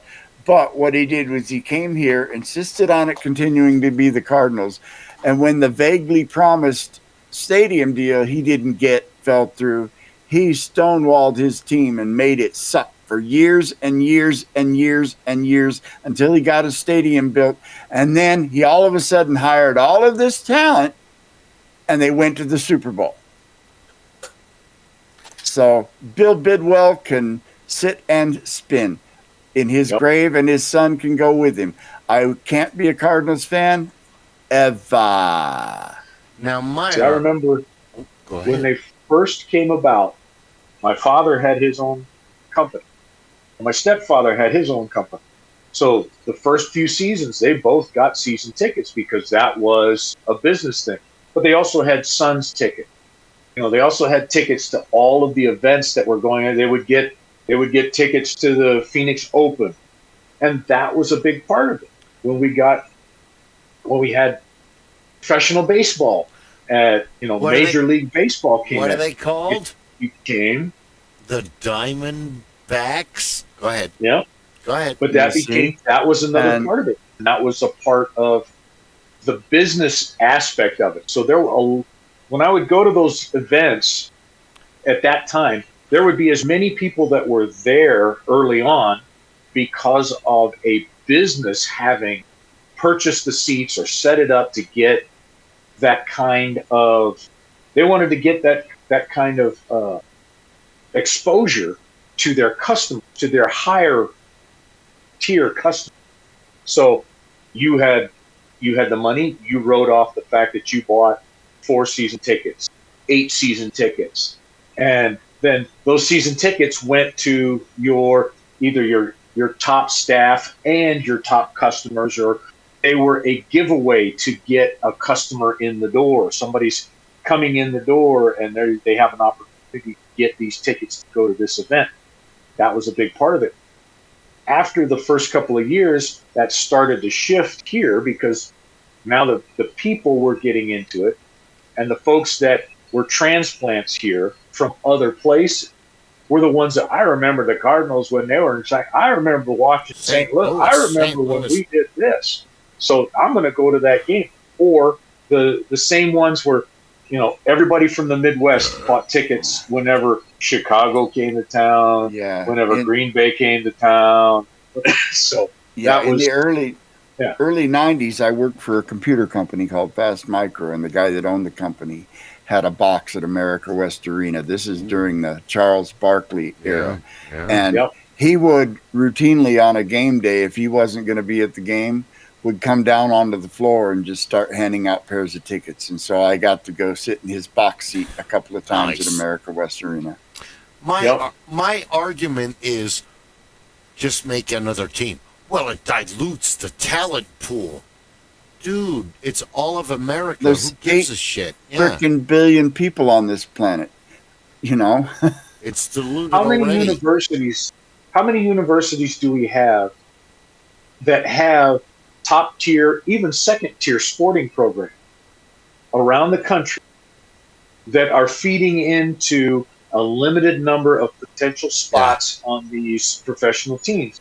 If we've got more, you've still got all of these top tier athletes that can easily flesh out these teams. They say that because of the size of the roster, professional NBA player is one of the most elite out there because baseball teams are much bigger, football teams are much bigger, hockey teams are much bigger. And basketball teams 15 dudes, so it's a very exclusive club. Baseball and basketball. So how can that talent pool be diluted if it's that select? Exactly, and baseball has the only farm league that we're regularly associated or aware of. Basketball has farm leagues, but they're in Europe. So when a basketball player, if you have a top tier college player, but they're not ready to go according to the NBA, or they don't have a slot on a roster in the NBA, the next place they send them is they go play in Eastern Europe. They go play in Italy, and they go play in Central Europe because that's where these farm teams. His son is right now playing in Australia. He got drafted out of Phoenix to go play in a pro league in Australia, and he's good enough that he might make the NBA. I want to touch on exclusivity in sports. Lava Being in my chat said that Formula One, by that measure, is a very exclusive sport because True. You usually like 2, maybe 3 drivers per team, and Formula One is like professional golf and other professional racing in that well, not so much. Professional golf is really tough because if you don't make that first cut, you go home with an empty pocket. Period. And unless you make the second cut, you're not going home. If you make the first cut and then get dropped in the second round, you might have made your money back. But if you don't win in professional golf, you don't get paid. And F1 is all kind of the same, but you've got a corporate sponsor who's going to pay for all your toys, but that's only going to last as long as you can win. They won't pick you up. They won't retain you if you can't make a good showing, if you keep yourself out there. And Formula One has got one of the most narrow pathways to get there. I mean, these kids started in go-karts, and they work their way up through specific karts. And for someone, I mean, you think about a kid. If I wanted my granddaughter to become a great volleyball player and make her way along, it's thousands of dollars a year potentially for us to help her along. If I wanted my granddaughter to become a Formula One driver, you could triple that investment, because buying the carts and getting her into all of these other racing events and getting her into the schools, metal, the like welding, all of the stuff that comes along with it. And that's just for the first few years that I could support and assist her, because then we would have to find somebody to. We would have to find. You got to find a ride. You got to find a ride. Yeah. Anything above the amateur level, you got to find a ride. That's what I like about drag racing is it's not a lot of big corporate sponsor team. It's just dude and his ride until you get into Top Fuel and right until you get into the funny cars, the Top Fuel, the high end, the very top echelon. But you can still be the guys that run in the world's fastest streetcar class are still dropping hundreds of thousands of dollars a year into money into the vehicles themselves, but they're doing it. And they may have a company that they also do that kind of work for others. I believe it was Sterling Moss that said, the best way to make a small fortune is to start with a large fortune and go racing for a season. Exactly. The American dream is someone else's ideas, someone else's money, your management, 100% profit, and their workforce. Somebody else paying the bills and allowing me to use their credit card while that big buxom redhead wants to stay with me because I have that black American Express. Yeah, I saw her. I saw the latest from her. Oh, Fayetteville down in, she went to Miami she does blacksmithing, and she's a model. She turned 40 years old this year. She's almost the perfect woman. The only thing that takes her out of the perfect woman class, I don't know her, and if I did know her, she wouldn't want to have anything to do with me anyway. So that takes her just out of the perfect woman class. We're not here to debate whether she's more of the perfect woman than Yanette Garcia. We're here to try to figure out how to get her onto the show. Both of them. To get her to come on and talk about her blacksmith. Or the weather. And her model work. Also that. All of the things. And her hot rods. The cars that she builds. And everything else. So reach out to her. You miss 100% of the shots you never take. Reach out to her. That's right. Just better to get shut down than to have never tried. Just email the supermodel. That's not creepy at all. Damn right. Yeah. We're just old dudes, crusty old dudes. It's fine. It's like, hi, I'm old enough to be your father, and I'd like to have you on our podcast with a couple of other old guys. Wait, okay, 41, and, 41 for me is dating age, because that's too young, or too old to be my kid. That's right. Remember, never date or marry a woman who is young enough to be your daughter or old enough to be your wife.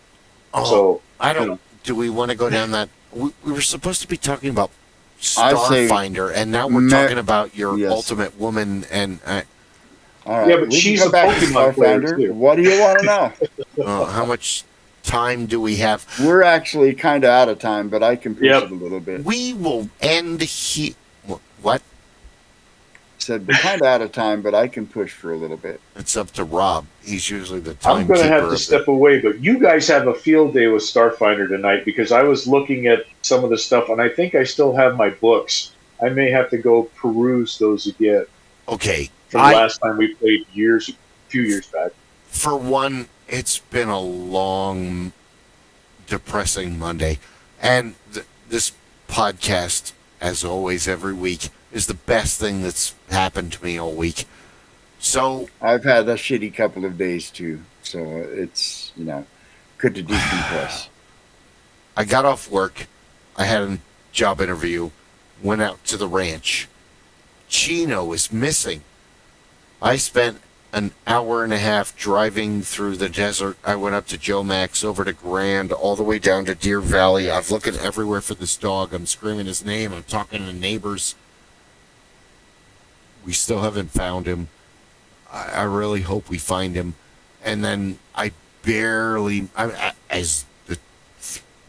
were at work. As the two of you know, I barely made it to this podcast tonight. And the podcast is... This is all I got, folks. There you go. I look forward to this every week. Anyway. But that's, happiness is where you find it, as is peace of mind.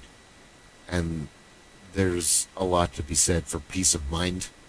It's priceless, yet worth, the simplest action. Plugs, gentlemen? I will plug Bauhaus, which you shared nicely on your Facebook for this.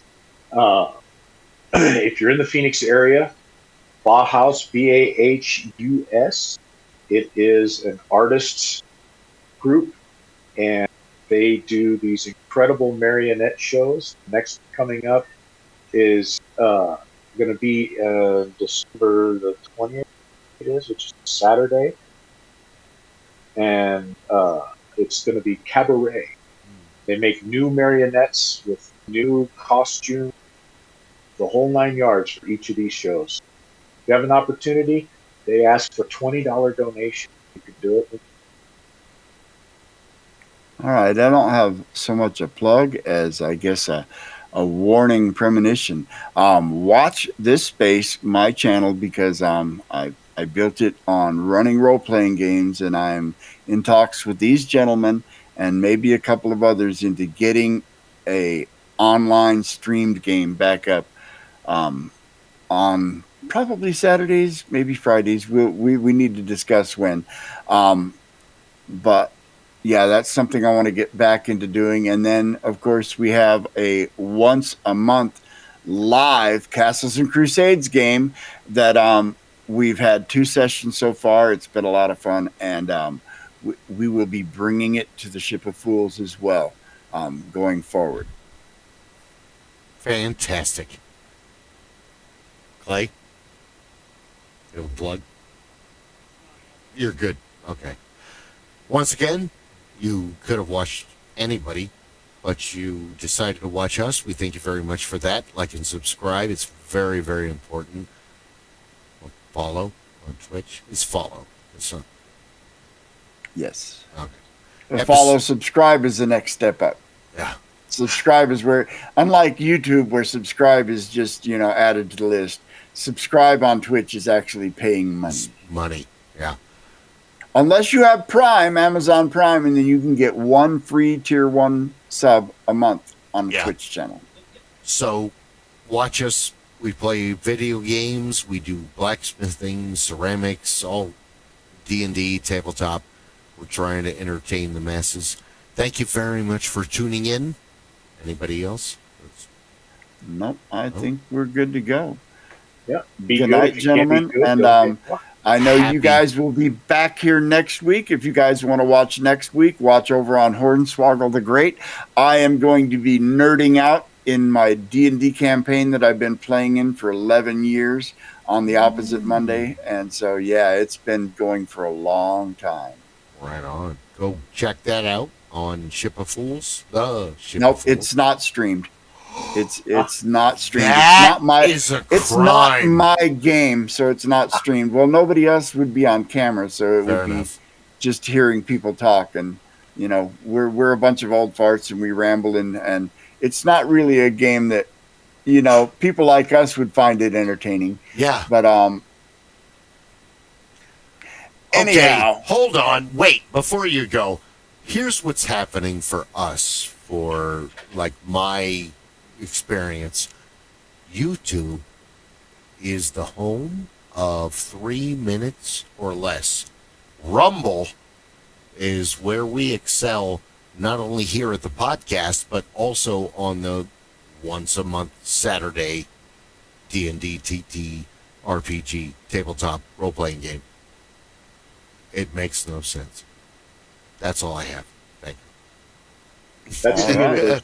the Well, thank you guys. It was a lot of fun, and I will see you at the next one. Enjoy. See you in the And funny I'm going to papers, go ahead boys. and end my stream. Me Good as night, well. all. Thank you, gentlemen, and thank you, viewers. And yeah, enjoy.